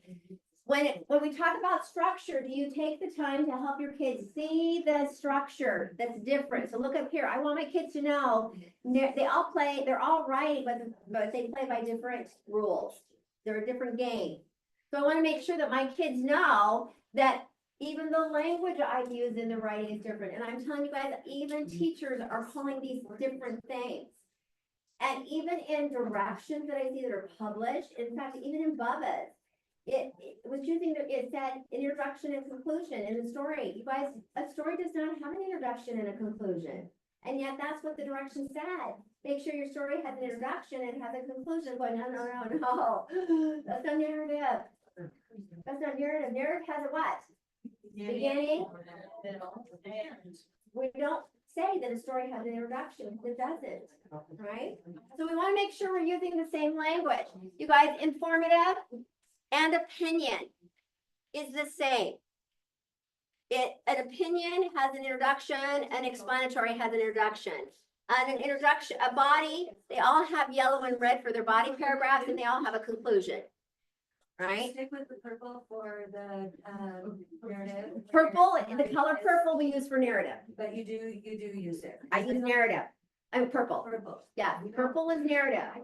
So now I'm gonna change the color. Now, some schools that have had stuff up to writing and they've not necessarily had a deep dive in stuff up to writing, I'll see sometimes when I'll go into schools when I can tell they haven't had enough training. They're trying to include green, yellow, red in their narrative writing, and it will not work, you guys. It doesn't work. It doesn't work. So you don't use green, yellow, and red for narrative writing. You use purple, beginning, middle, and end. Now in it, it's gonna be, I'm gonna break that down for you. In an informational, now here's why you guys, I don't start with opinion writing. Opinion is hard because now you're talking about persuasive techniques, rebuttals, concessions, claims, call to action, persuasive techniques. So I'm spending in that opinion unit a lot of my time working on those techniques. I do not want to work on organization. If I start with informative, then the organization is already what? In place. So I start with informative because the structure is the same. I start with informative, so they see green, yellow, and red. And then when we go to persuasive or argument, we don't call it persuasive anymore, it's argument, opinion, argument. We say it's the same structure, but some of our language, instead of a thesis, it's a claim. Instead of a key idea, it's a reason. In your conclusion, you're gonna want to restate and tell me why. In an opinion, we're gonna have a call to action. Do you see the difference? Why you don't wanna start with your opinion? It's way too difficult. And then now we've got a personal narrative, which is kind of a blend. You have to introduce, kind of get background information, then you have to tell the story, beginning, middle, and end, and then you have to reflect. So see how different it is? Do you think that people want to start with opinion because everybody has an opinion? Is that why most curriculums want to start with an opinion? Because it's really easy, like, which do you prefer, chocolate milk or white milk? Well, I prefer chocolate milk, so there's you. Is that why? I think part of it for the lower grades, for the upper grades, I have no clue. Really, truly, I do not have any clue because opinion writing is hard. So why would we start with opinion writing? I just don't see the value of that. Even though they have all opinions, they're really good at screaming their opinion, right? But that's not what opinion writing is. Research. You might have an opinion, but you gotta research both sides before you determine what your claim is. And it's a whole different way. It's not persuasive writing. It's logo, logic. You gotta research both sides because you gotta get that person to come to me based on logic, not because I screamed it loud enough and because I said so, right? So I think we just have to be careful in what order we're doing it. Now, I heard from someone that their first unit in their core curriculum is opinion. Well, by the way, you guys, I would skip it. I wouldn't do that. I wouldn't do it because they're not ready for it. Could I do some, which would you rather? Because I like to do the would you rather thing, yeah, but it's not gonna be my writing. I might play with it, but I'm definitely not gonna focus that on my unit to start with. And again, if you guys want more information and why, I really feel strongly about the order that we're doing things that make it more much easier for kids. And again, looking at your core to see if they're in the right order.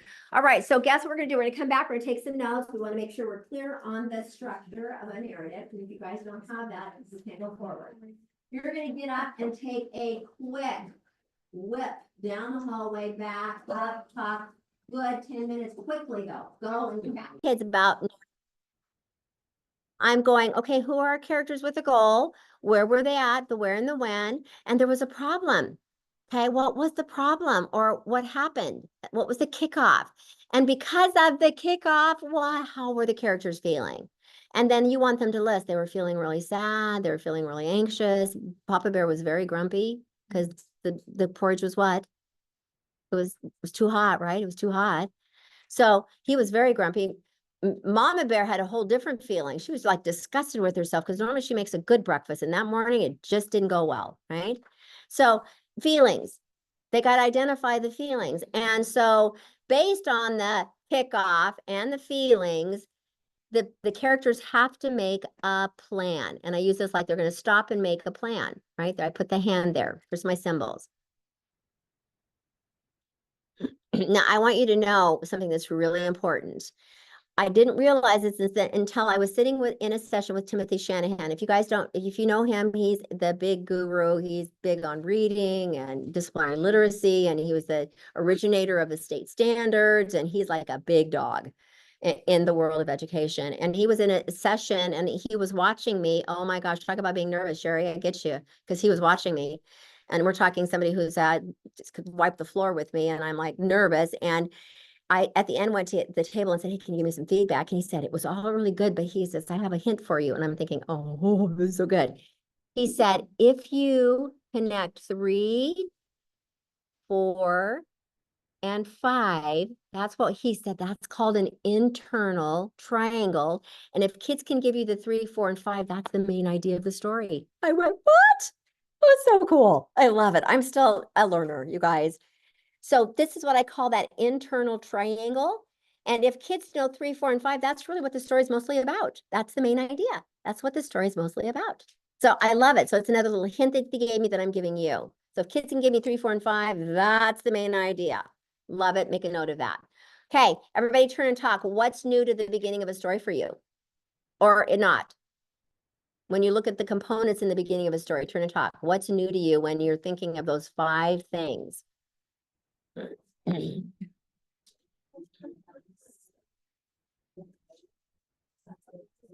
Yeah.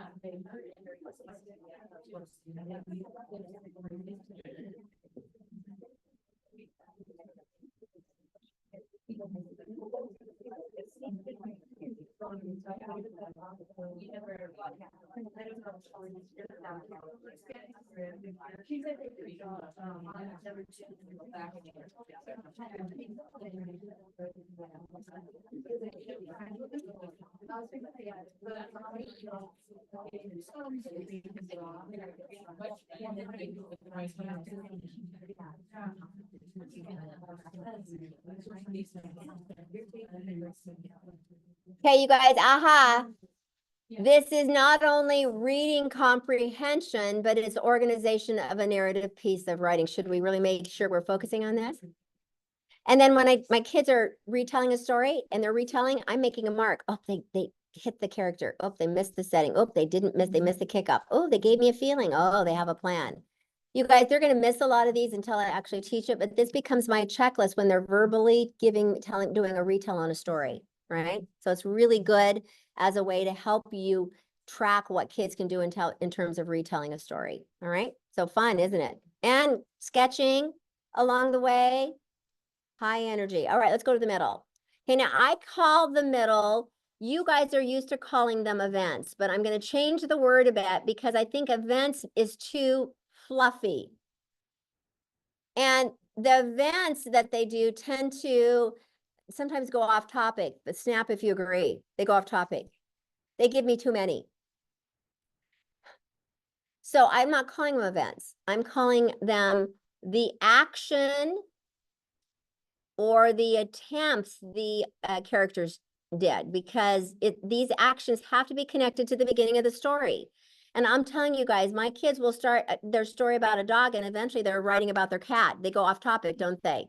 So they're giving me events, but they have nothing to do with their original title of their dog. So we want to make sure that there are the actions and the attempts that the character did based on what? Number 5, based on the what?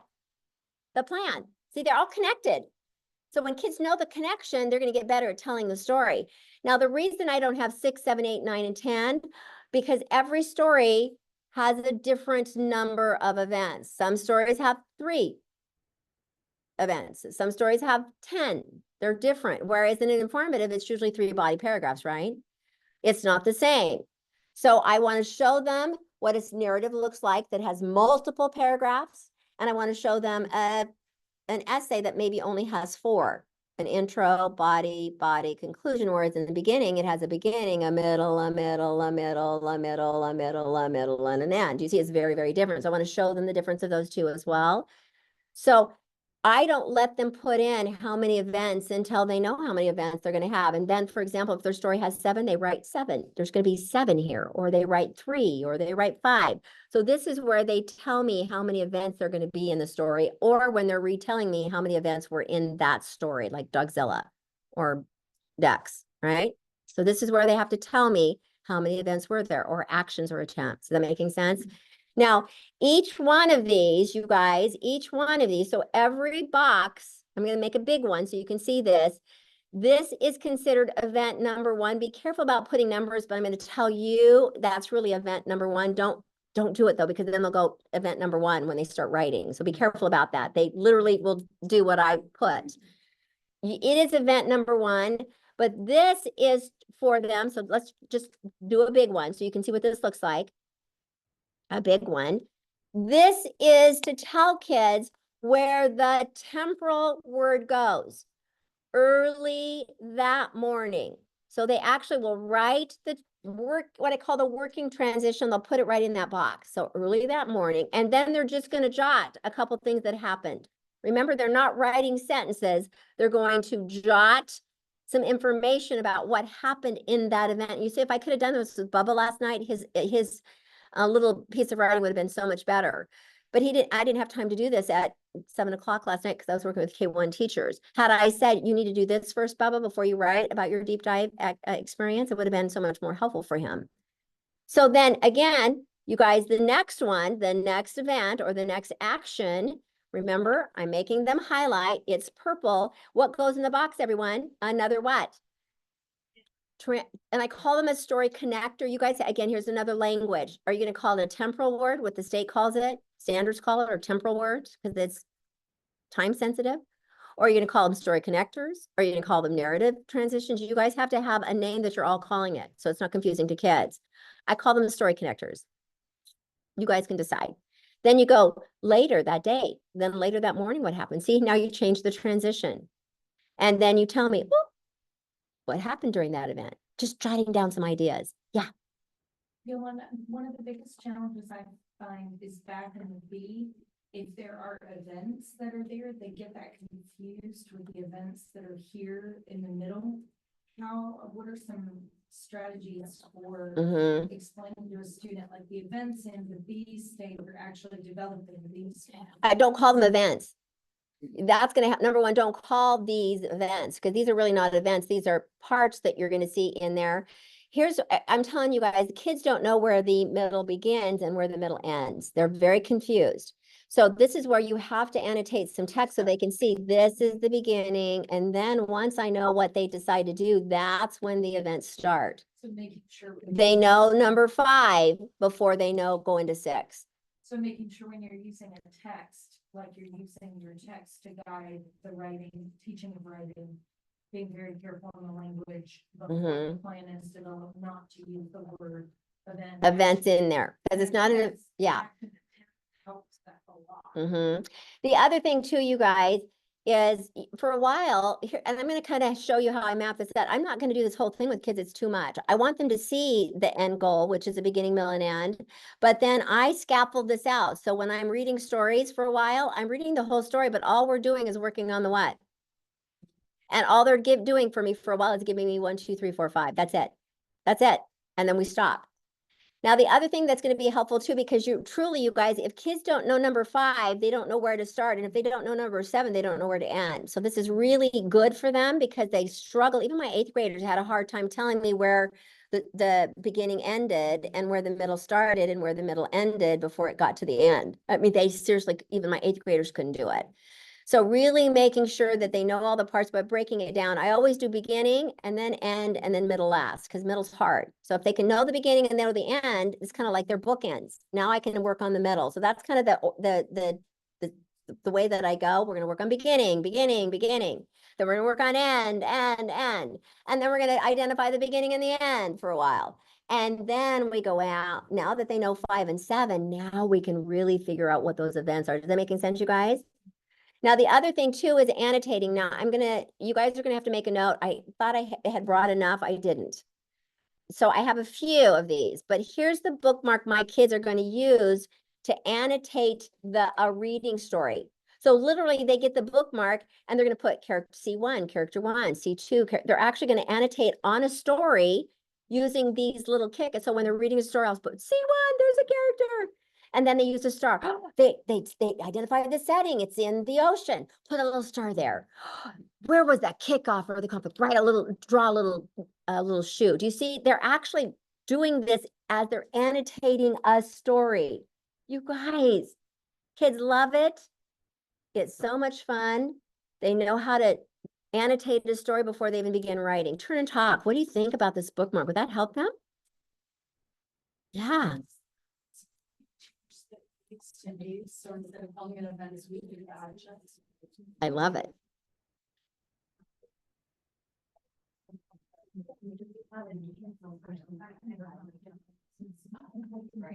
Thank you. Good example. I'll redo these, you guys, and make sure that instead of events, that it says action.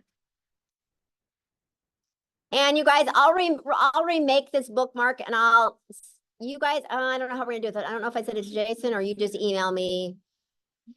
Maybe email me by school. I don't want to send out 45. So if you guys can group these up and I can email the school, one group. This isn't in. No, this is new, you guys. You don't have this in anything that I've given Malheur.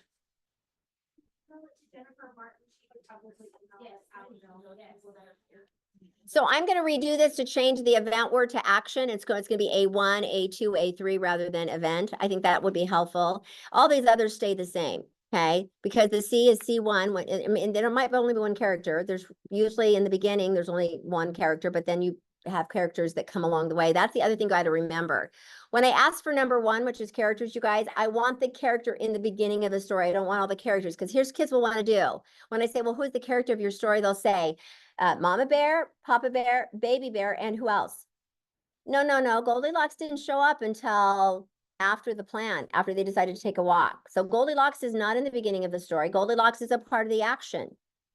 The plan was they decided to go to the walk on a walk because the problem was the porridge was what, you guys? Too hot, right? So in the beginning, it was only Mama Bear, Papa Bear, and Baby Bear. They had a goal. Well, Mama Bear had a goal for sure. She wanted to make breakfast that morning. And the problem was that the porridge was what? Too hot. Made them feel a certain way. So they decided they better go for a walk before they come back. And then event or action number one, guess who shows up?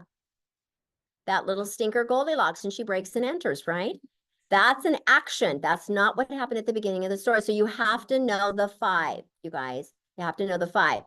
I will redo this so that you teach kids how to annotate a story, putting in these little symbols. It's pretty darn fun. Yes. Oh, so your Goldilocks example, would she just be staying in kind of the middle and the end Yes. instead of having her as a character in the beginning? Yes. Would you do that as a C as well, because she's technically a character? Yes, she is a character, and I would probably put a C2, but her C2 would be in the middle, not in the beginning. You're exactly right. She's another character that's important to note, but she's not in the beginning of the story, and that story wasn't really, it was more about the 3 bears than it was her. She was part of, and she wasn't even the part of the problem. She was just part of the action that changed everything, right?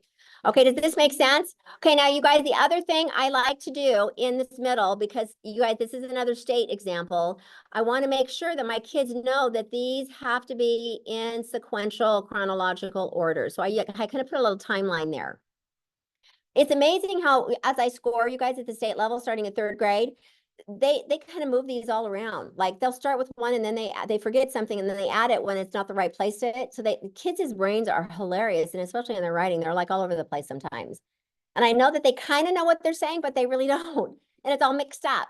So we want to make sure they're in order. Now, this is another reason this is important, guys, really important, to kind of isolate out the middle, because they are going to get a hot text question on the Smarter Balance. The hot text question is a question in which kids have to manipulate the text in some way, like they have to highlight something, they have to check boxes, they have to move things around.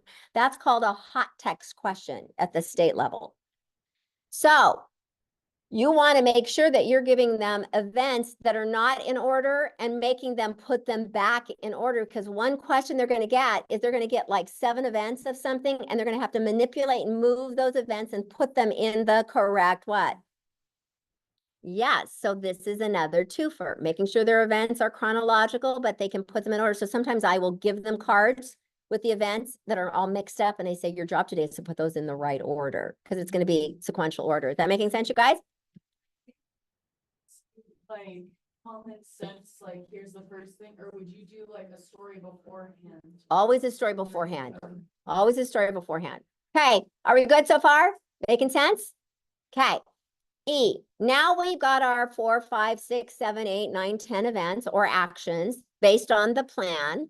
They're in order. I'm using transitions and transitional phrases. You guys, Dab Pilkey, Dogzilla, Cat Kong, he is the master of story connectors. In his book, so I'll just make a big deal. I'm going to do that today. Every time I get to one, I'll go like, immediately. And I'll just make a big deal so that kids can see, oh my gosh, that's a transition. It's moving the event along. So anytime the event or action changes, I need a new transition. Later that day. Meanwhile, suddenly, now, did you hear the word then? Do kids use that? And then they change it by writing and then, right? Here's my rule. You can only use then one time. That's my rule. You can use then one time. And guess what I did with Bubba last night? Bubba, you have too many thens. Get rid of them. You can only have one. Let's go back and see if we can find some other transitions. And this is an 8th grader, you guys, that was on the phone talking to at 10:30 last night. Change those thens because he had a lot of thens. So only one then. And I have a narrative bookmark. I don't think I gave that. That's something else I'll send you to. I have a narrative bookmark that has a list of narrative transitions. In your packet, by the way, you guys, there is go to in your packet, there is a handout of transitions. If you go into your packet towards the end, you're going to see a handout that says transitions. Oh, you already have the bookmark. Ah, there you go. Look, right there. Page 30. Okay, put a sticky note there so you know that's a bookmark. And so there, and page 29, you guys look at page 29. 29 has a whole list. Look at that, page 29. Page 29 has the whole list. And then my bookmark, you guys look up here at the difference. Page 29 just has a random list. But then that isn't helpful to my kids because then they start picking ones that don't make sense. So then I still give this to, especially my high flyers, they can pretty much do a good job. But I like to put ones that are kind of like good to put together. So like these are grouped in a really nice little cluster. I say you might want to use these that kind of moves your story along in the beginning, after that, later, just when. See, then I now took those random transitions and kind of put them into clusters so that they can see these work good together. These work good together. Is that going to be helpful for your kids too as well?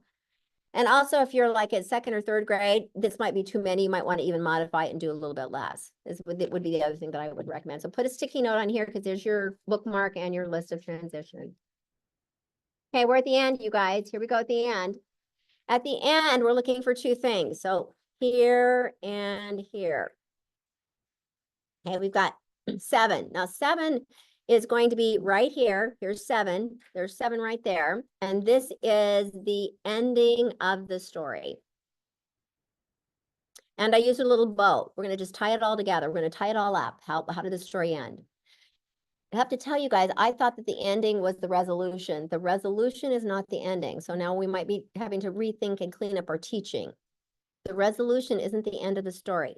We got to make sure we know what does it mean when we're being asked to do the resolution. The ending is just tell me how the story ends. Okay, it goes right here. How did the story end? Well, guess what happened? Goldilocks ran out the door. Right, that's the ending. Okay, Goldilocks woke up, saw the bears, and quickly escaped. Right. Okay, that's the ending. Okay. Number 8 has 2 things. So here's number 8, and I'm looking for 2 things for number 8.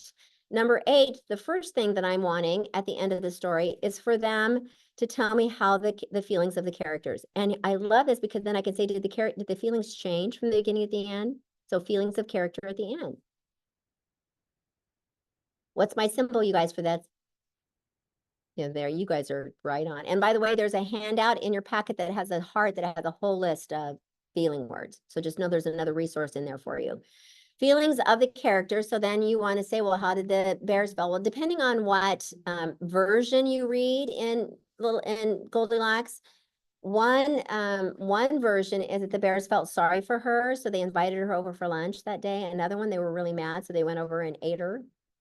Yeah, there's a version. Another version is they got really mad at her, so they went over and made a mess of her house. So there's some different versions out there, you guys. The one that I like the least is the one where they decide to go over and eat her up. Not a good one. Okay, so you guys, now the other part.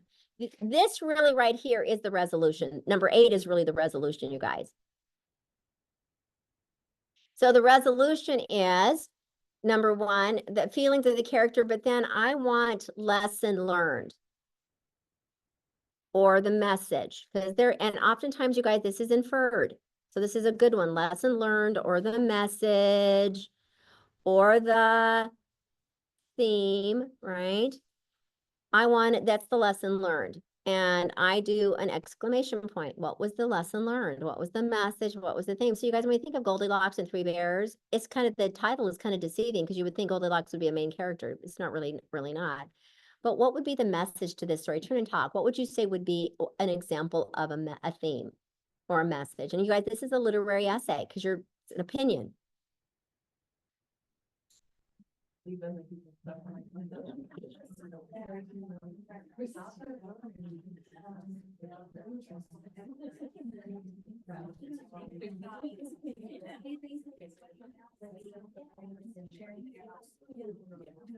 Hey, you guys, mine would be make sure you lock your door before you go on a walk, right? But I like Sherry's because Sherry, would you share what you thought? Because it's a different perspective and a different lens on maybe the theme. What had happened if they hadn't been so grumpy and not thankful and happy for what they have Mm-hmm. and let their great one. Yeah. Yeah. So good. You guys, this lesson learned is all about a literary essay, which by the way, at 4th grade, you need to start teaching to a literary essay. A literary essay, you guys, it's an opinion, but it's really trying to identify the message in a story and then defending that.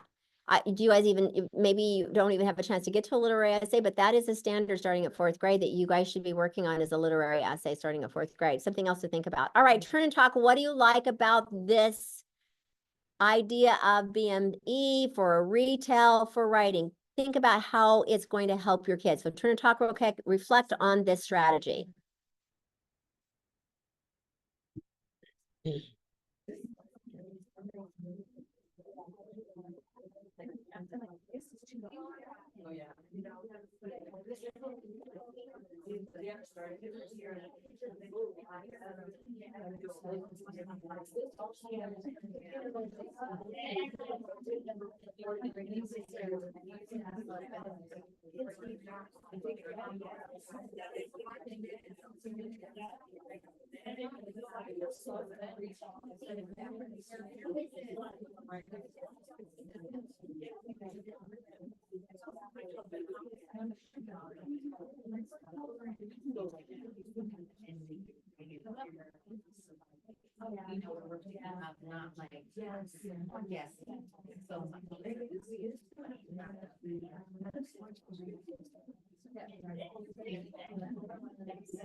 Okay, 3, 2, and 1.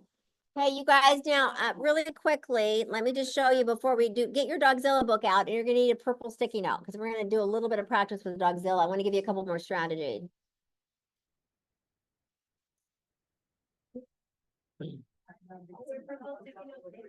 Yes, there is in there somewhere. Up right there. Not open. Go ahead and open it.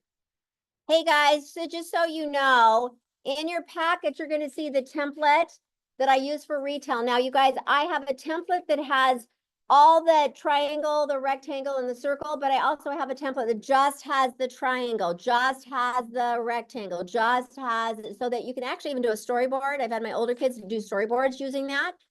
But also, if I'm only going to focus on the beginning, I don't want them to have the whole thing. And I want them to have more room to sketch and write. So just know that I have separated out the parts so that each one of those parts is its own page.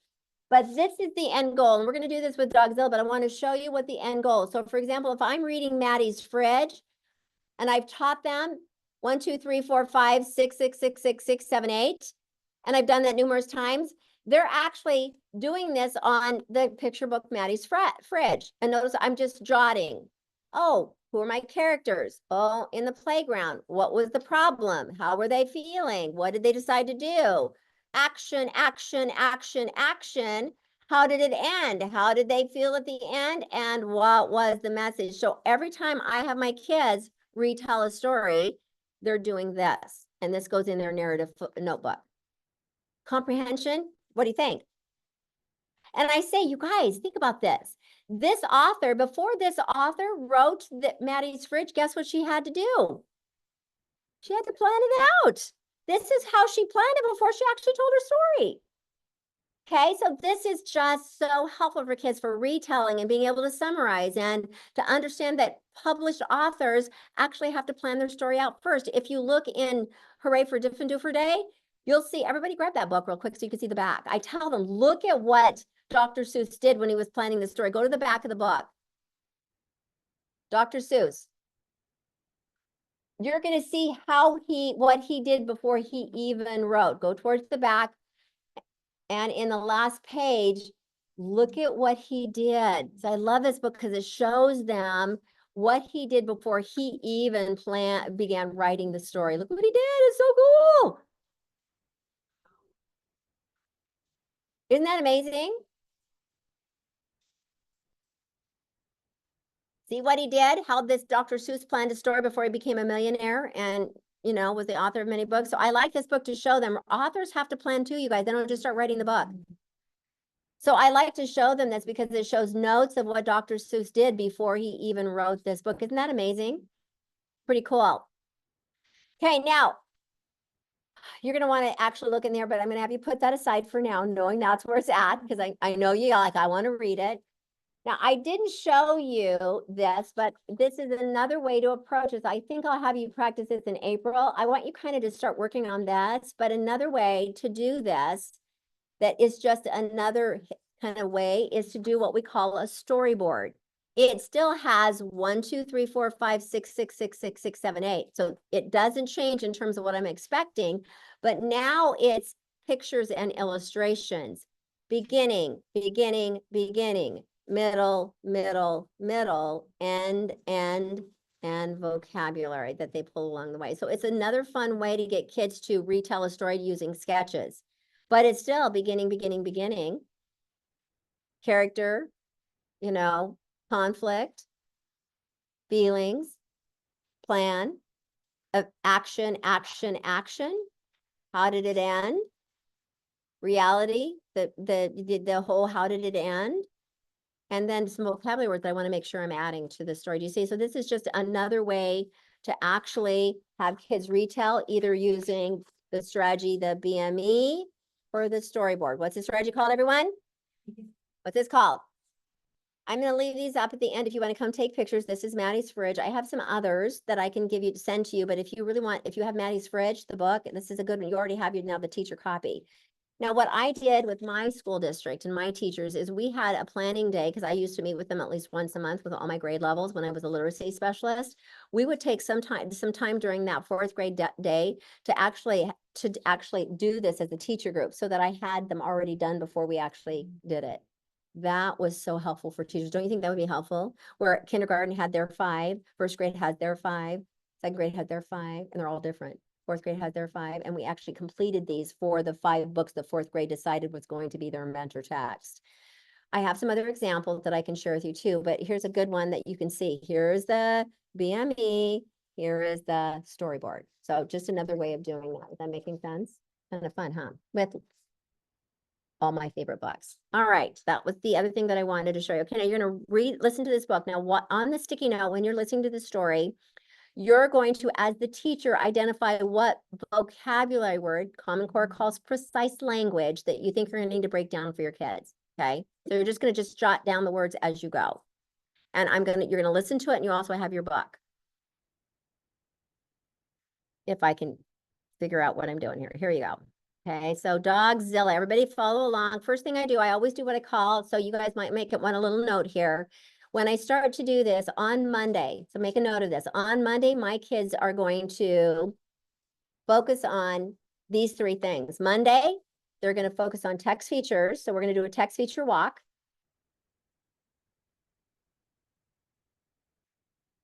And we're going to read the story multiple times. I'm going to try to build in some time in text.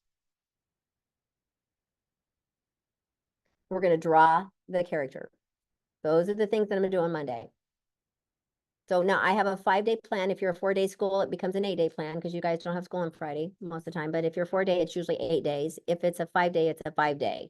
That's kind of how I differentiate that. So Monday is always let's just do what I call a text feature walk. Now with your partner, would you grab the book and would you just kind of look through it? And with your verbally, what text features do you see in a narrative? They're different than an informative. So talk to your partner. What kind of text features are you seeing in that book?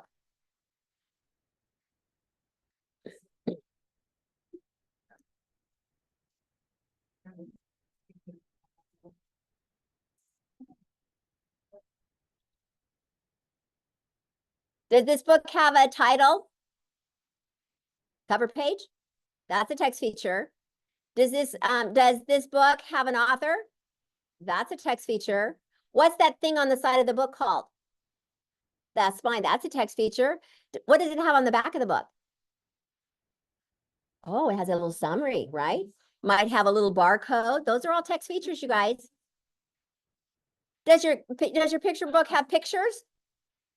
Do you see words? Are there any bolded words?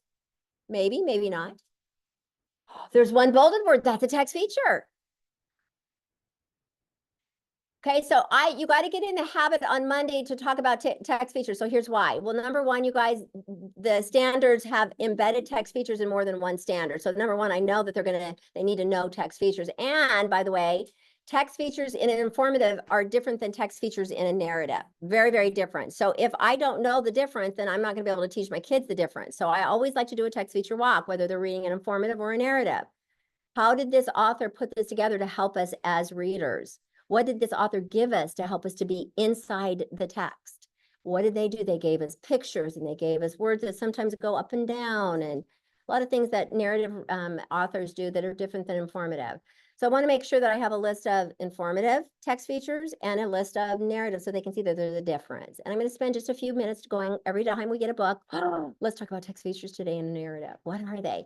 The other reason that it's really important, you guys, is they're going to have a question on the Smarter Balance on your state test. That's a text feature question. And here's the deal. I've had kids say, Mrs. Westberg, what's a text feature? Because they don't know that name, text feature. So I had a student at 3rd grade say, they're asking me what a text feature is, and I don't know what that is. And of course, I can't help them. It kills me. But that tells me that I haven't done a good enough job telling them what text features are. Now, here's the deal on the state assessment, you guys. The assumption is made on the state assessment that your kids already know what a text feature is. So they're not going to ask them to identify a text feature. They're going to expect that's already in place. The text feature question they're going to get is a little higher level. Why did the author use those text features? That's more that kind of a question. So you guys have got to spend a little bit more time on text features because they will get a question on the computer adaptive side of the test. Making sense? Okay, so let's read. I'm sorry, I keep stopping Written it here. Directed by Dave Pilkey. And it's really Dab, by Dogzilla. the way. Not Dave. Starring Flash as the Big Cheese, Rabies as Professor Scarlett O'Hare. Special appearance by Dwayne as the Soldier Guy, Leia as the Monster. Rated EG for extremely goofy. Some material may be too goofy for grown-ups. It was summertime in the city of Mouseopolis, and mice from all corners of the community had come together to compete in the first annual barbecue cook-off. As the cook-off got underway, smoke from the hot grills lifted the irresistible scent of barbecue sauce over the rooftops of the city. A gentle wind carried the mouth-watering smell into the distance, right over the top of an ancient crater. Before long, a strange and mysterious sound was heard. Sniff, sniff, sniff, sniff, sniff, sniff, sniff. All at once, the volcano began to tremble. And suddenly, up from the very depths of the earth came the most terrifying creature ever known to mouse kind, the dreadful Dogzilla. Immediately, soldiers were sent out to stop the mighty beast. The heroic troops were led by their brave commanding officer, the Big Cheese. "All right, you old flea bag," squeaked the Big Cheese. "Get those paws in the air. You're coming with us." Without warning, the monstrous mutt breathed her horrible breath onto the mice. "Doggy breath!" screamed the soldiers. "Run for your lives!" "Hey, come back here!" shouted the Big Cheese to his troops. "What are you, men or mice?" "We're mice," they squeaked. Said the Big Cheese. "You're right. Wait for me." Without warning, without warning. The colossal canine followed the soldiers back to Mouseopolis, licking up all of the food in her path. Afterward, Dogzilla wandered through the streets, doing those things that come naturally to dogs. Dogzilla chased cars right off the freeway. Dogzilla chewed furniture and the furniture store as well. And Dogzilla dug up bones at the Museum of Natural History. Meanwhile, the Big Cheese had organized an emergency meeting with one of the city's greatest scientific minds, Professor Scarlett O'Hare. "Gentle mice," said Professor O'Hare, "this monster comes from prehistoric times. It is perhaps millions of years old. Maybe we could teach it to do something positive for the community," suggested the Big Cheese. "I'm afraid not," said Professor O'Hare. "You simply can't teach an old dog new tricks. If we're going to defeat this dog, we've got to think like a dog. We've got to find something that all dogs are afraid of, something that will scare this beast away from Mouseopolis forever." "I've got an idea," squeaked the Big Cheese. Within minutes, the mice had assembled at the center of town. "All right, Dogzilla," shouted the Big Cheese. "No more Mr. Mice Guy. It's bath time." Suddenly, a blast of warm, sudsy water hit Dogzilla with tremendous force. The panicking pooch let out a burst of hot, fiery breath, and the chase was on. The Big Cheese tried to catch up to the hot dog with all the relish he could muster. Dogzilla hightailed it out of town and back into the mouth of the ancient volcano. "Well, I'll be doggoned," squeaked the Big Cheese. "It worked." With the horrifying memory of the bubble bath etched in her mind forever, Dogzilla never again returned to Mouseopolis. Within a year, Mouseopolis had rebuilt itself just in time for the second annual barbecue cook-off. The mice of Mouseopolis fired up their grills, confident that they would never see or hear from Dogzilla again. However, there was one thing they hadn't counted on. Puppies! The end. What the puppies do? If you have a child 12 or older and you'd like for them to get into the best university possible, I have something very important to tell you. You see, stop leaving your 6th to 12th graders' future to chance. Discover the 3 key factors that can increase your child's odds.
Hey guys, here's what you want to do. An idea. You want to make sure that the words that you thought of are somewhere up somewhere in our word wall, if this is for the week. Because again, I'm going to be having them writing, doing some sentences. I want these words that I know that they're going to need to know, that are what I call yummy words, because some of them like hightail and doggone and mustard. I mean, a lot of multi-meaning words, right? And playing on some of these words, they're just fabulous. And I want kids to start standing on the shoulders of that puppy, right? When they're writing. I always say, we're gonna stand on the shoulders of our author today. Patricia Polacco, we're gonna read her text, and this week we're gonna stand on her shoulders, and we're gonna do what she does, because she's that published author, and she's got some really good things. So I always use that, we're gonna stand on the shoulders of that author. And we're gonna actually do what that author does, that's gonna help us be a better writer. So I'm gonna have a word wall that has the list of these words. But the other thing I like to do, because I'm going to use this down the road, is I like to always, every time I pick up a book, I always like to make a cover of it. And then I like to put my most 3 critical words, or 3 to 5 words. At this level, you really want to go deep on about 3 to 5. You might have 20 words on your list. And I'm going to talk my way through the 20, but I'm going to go deep on 3 to 5. So I usually have them somewhere here. And I like to post them because I'm hoping that my kids all day long, all week long, all year long will start to use the words that have come out of our book. Did you guys know? Did you guys scent a lunch today?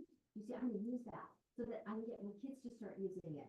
We need to assemble at the door before we go home. You see, I'm gonna use these words so that my kids will start to what?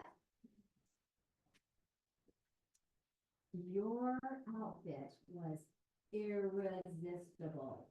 Or again, you see, you want to start using the words that are on here in your everyday language, so that when kids just randomly, they can just start to use it, and you'll start to hear kids using some of the words that you actually posted. I like to do this, and the other reason that I like to do this is because when I get to an opinion unit, one of their assignments for me in their opinion unit is to pick their favorite book and to tell me why it's their favorite book. So if they have these along the year, then I can say, gosh, which of those books that we read is your favorite? Let's go back and read that, and let's do a little opinion on your favorite book and give reasons why it's your favorite book. So I kind of use it again for more than one reason. So this is another thing that I do as well. Some really good words. One of the things that I do also too is, if those are the 3, I put them like a cheat sheet, little sticky note that tells me what am I going to do when I'm fast mapping, or when I'm going to have them do a breaking down definition, or whether I'm going to do a Freyer model. So this is all based, these words are all the ones in my mind, and I'm going to do a vocabulary strategy. So one of the very ones that I do the most is called fast mapping. Those that were with me yesterday got to practice fast mapping. Fast mapping, I'm going to show you what this looks like, and I'm going to give you the steps. So I'll say, and then I'm going to think of how long it took me to do this. Okay, today, our word for the day is scent. What's our word for the day, everyone? Scent. Nice job. Let's say that word 3 times. Ready, go. Scent. Scent. Scent. Another word for scent is odor. What's another word for scent? Odor. Good. Let's loop that word, or tap that word, and terms of parts of words. There's only one part, so it's gonna be that. Sent. What's the word? Sent. Now, if it was assembled, this is what it would look like. We're gonna look the word, everyone. Let's go to assemble. Assembled, assemble. Everybody, fingers up. Let's do it. Assembled, assemble, or assemble. You see that? You're doing it. You could even do this. Assembled, assembled, or assembled, assembled, depending on what you guys are doing with your phonics instruction. Use whatever strategy you use when you're getting kids to do parts of words. Assembled, assemble, whatever. I just like to loop it. It's an A to Archer strategy. Assembled, assembled. Okay. And then I say assembled means to gather together. And then I like to use it in a sentence, in what I call just a sentence using that. We assemble at the end of the day before we go home, period. Okay. So then I use it. That's fascinating. All right, True and Chalk, what do you like about that? Could you get in the habit of doing that with each of your words very quickly? We take very much time.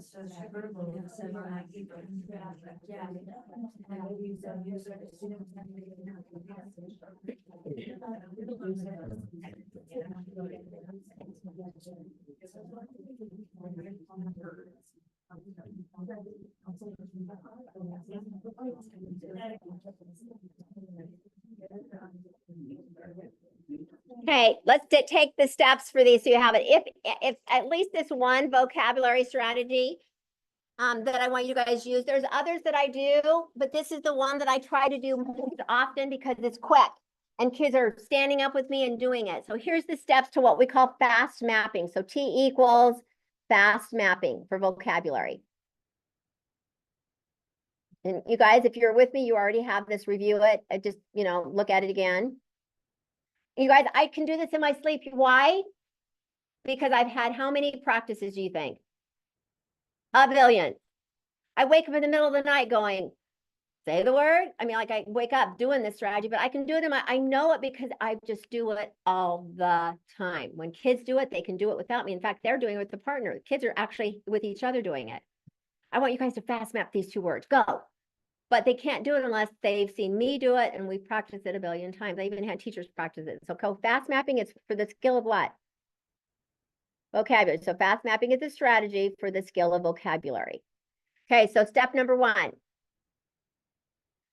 Teacher says the word. Our word today is assembled. What's our word, everyone? There you go. Step number 2.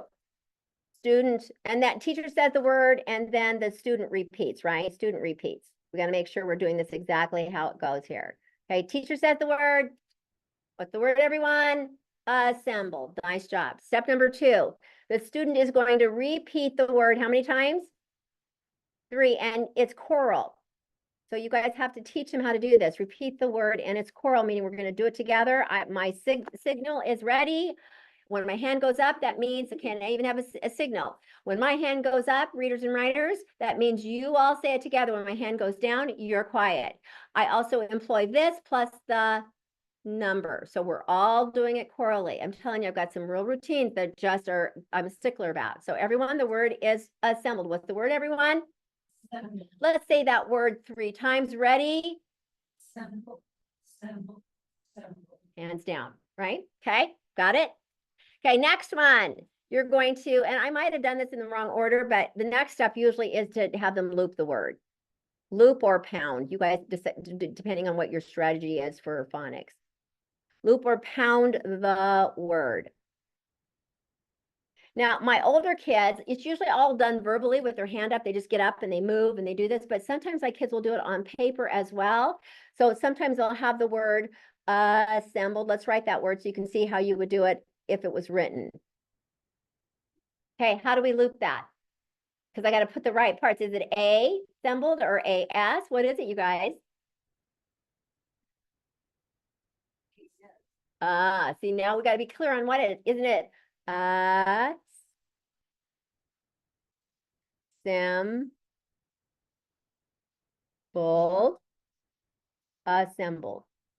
Because don't you always do that?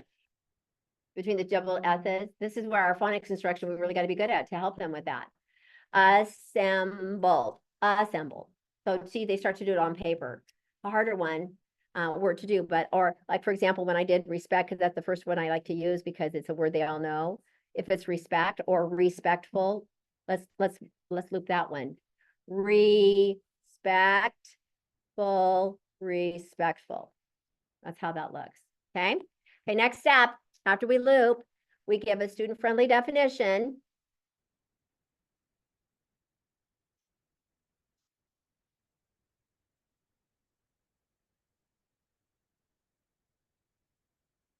Then you're going to use the word in a sentence.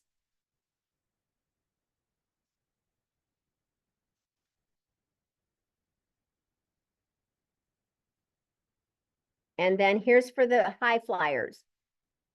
This is an extra one. Here's a high flyer one. If you have a student who can do this really well, then I'm going to have them give a non-example, a antonym of that word.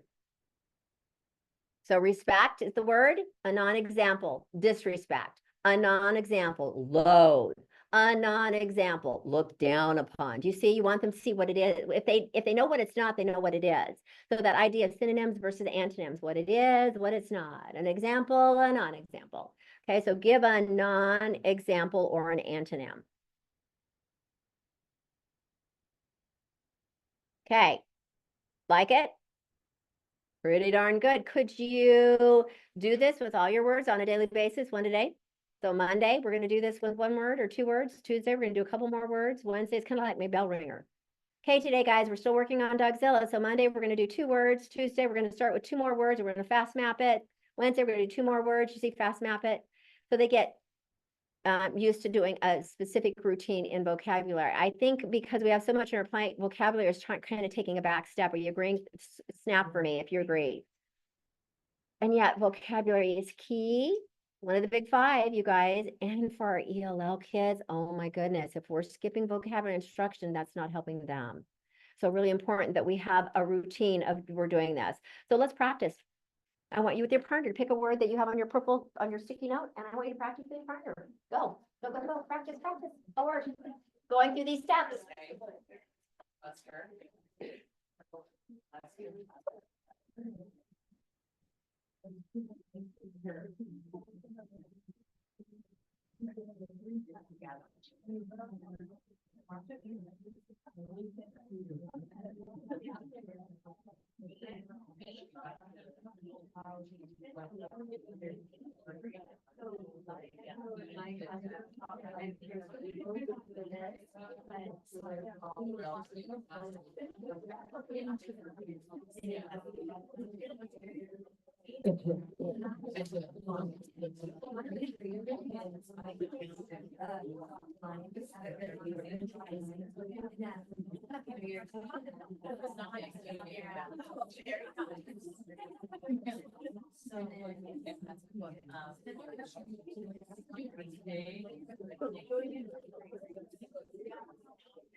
Yolanda was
Guys,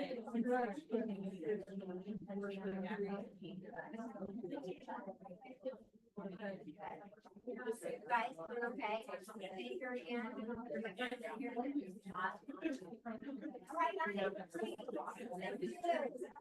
And this is not going to be routine for you, guys, unless you practice it. And you commit to doing it every day with at least one word. And think about that. Could you use a math word and do the same thing with math? Yeah. Could you do a science word? Could you do a social word?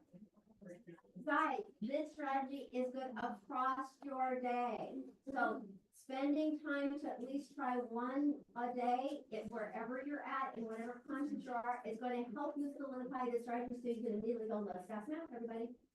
So that it becomes one of those teachable moments down the road. Maybe you're not planning it, but you need to, because you're reading and put a word that kids don't know. Yeah, I'm gonna stop, let's fast math it. Now, if I don't know as a teacher, am I gonna be able to do that? No, so this is about you guys practicing that routine. I say the word, they say the word, I mean, just memorizing your steps. Good question about the antonym. For a while, I'm gonna have to give them all the antonyms. But eventually, with my high flyers, if I'm there and they understand what an antonym is and I've modeled it, then I'm gonna say, you go find some antonym, go to your dictionary, go to the thesaurus, get the root. If you're wanting to do that. I can walk up the word, I'm sure. Yeah. You could probably have a composition book to help build vocabulary and have the kids writing this in as they're doing it, with the components of the fast mapping that you might want them to do. And then have a corner section for antonyms. I have a book, my kids have a book that's called Words That Matter. So anytime I do any kind of vocabulary strategy, it goes in their Words That Matter book. So that's how I organize their words. So when I'm doing a breaking down definition, that's in their Words Matter book. If I'm doing a fast mapping, the first page is this, so they can actually do it with their partner. So yes, exactly. Having evidence, a place that they're putting all your vocabulary strategies. Tonight, you guys, I don't just have one strategy, I have multiple strategies that I'm teaching my kids. Every time I teach a new strategy goes in there, and then they're practicing it using that strategy. So that's a really good idea. So good, I'm glad you brought that up. As a reference. Absolutely, absolutely. A prayer model, if you haven't had that, we gotta work on the prayer model for you guys. That's really important for, grades 3 and up to be working on a prayer model, because it takes that word deeper. What's an antonym of it? What's a synonym of that? What's the part of speech of it? What's an example of it? What's a non-example? What are some derivational forms of that word? There's just so many things you can do. Let's break that word down by morphology. So eventually, guys, I'll go over that with you, but I just wanted to start with something simple, and it's almost done with lunch. All right, now my goal, you guys, was to walk you through the BME with the story, but we're out of time, but I want you to use it. So I don't want to wait until April for at least one hit.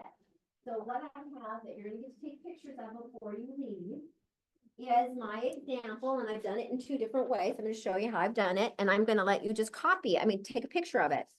This is my completed Dogzilla BME. So you can kind of see how I broke it down. Okay, so who's my character with the goal at the beginning? It's the mice, right? It wasn't Dogzilla. Dogzilla didn't come in until later. So my goal at the beginning was the mice. Okay, number 2, the city. They were in Mousopolis when? In the summertime. Okay. What was the kickoff? The irresistible send over the volcanoes from the depths. And guess who comes in? The dreadful what?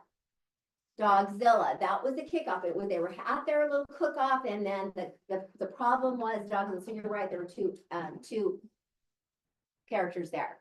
Well, how are the mice feeling? Threatened, afraid. Now I can use higher level feeling words that you have a heart in your book on. And what did they decide to do, you guys? Where's my 5? What did they do? Characters decided to, well, who came? The soldiers came, right? There's my plan. What did the characters do? The soldiers were sent. Okay, now we've got the event. So the soldiers arrived. So the soldiers arrived. What happened? Then what happened? Then afterwards, what happened? And meanwhile, they had to have that emergency meeting. Do you see how I just kind of helped them to jot down some words for the actions? How did it end? Well, what happened to Dogzilla? He what? He hightailed it back to the what? Yeah. How were the characters feeling? How are the mice feeling? Victorious. How good, you guys? You're really good. They were happy. good, I call those wimpy words, they were victorious. They were triumphant, right? Right, you were on the same page. Okay, and so what was the lesson learned? Well, one lesson is that they needed to have a plan, right? And then the twist was, oh, babies, see how you're just using this to go through 1, 2, 3, 4, 5, 6, 7, 8. Sometimes you guys, in this, just to let you know, because some stories are going to have more than 4, I take a strip of paper that's the size of this and I make them just take that little strip of paper and so they can continue if there's more events. So just know that's how I just modify it. I just give them a little strip of white paper, take that on there. That's one way. Now I want to show you the other way. Remember I said you could do a storyboard. Some of you might want to go a storyboard route. So in a storyboard, they're sketching and labeling. So again, look what we've got. It's the same thing, but it's in storyboards. Beginning, beginning, beginning, middle, middle, middle. And sometimes we'll even break up. Some of these, you might have more. Ending, ending, vocabulary. Now, if there's only 3 spots, you could cut those up, make them smaller. Or you could say, what are the three major events or actions? That's another way to do it. So that's another example of the storyboard. Like it? Okay, so I'm going to put this over here. So when you leave, you can take pictures if you have it already. You can take a picture of the bookmark. I'm going to try and redo the bookmark. But if you want to copy, if you want to take a picture of that, you can. I'm going to put this over here. So if you want to take a picture of what I do to do my word wall. All right. So we're sticking that out. So we're going to do our exit strategy. We're going to do a 3, 2, 1.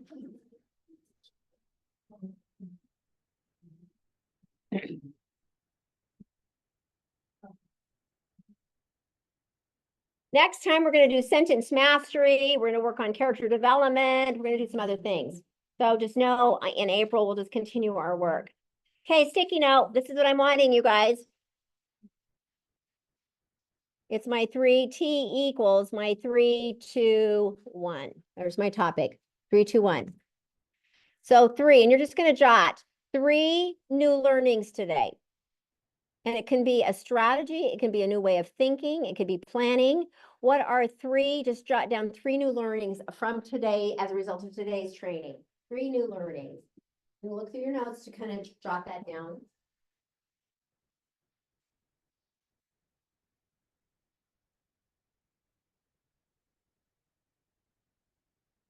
Two. I want 2 strategies you're going to commit to doing. Minimum. You might do more, but I want at least 2 strategies. This is your goal, 2 strategies that you're going to commit to do.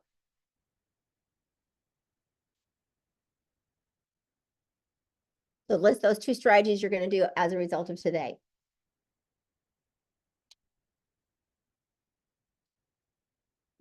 And then one thing I still need, and it can't be time, you guys, because we all need that.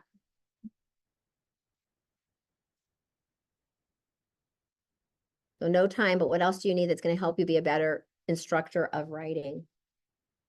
One thing I still need. So 3 new learnings, 2 things you're going to commit to doing, 2 goals, and 1 thing you still need. Now, before you can leave, you're going to have to share that with a partner.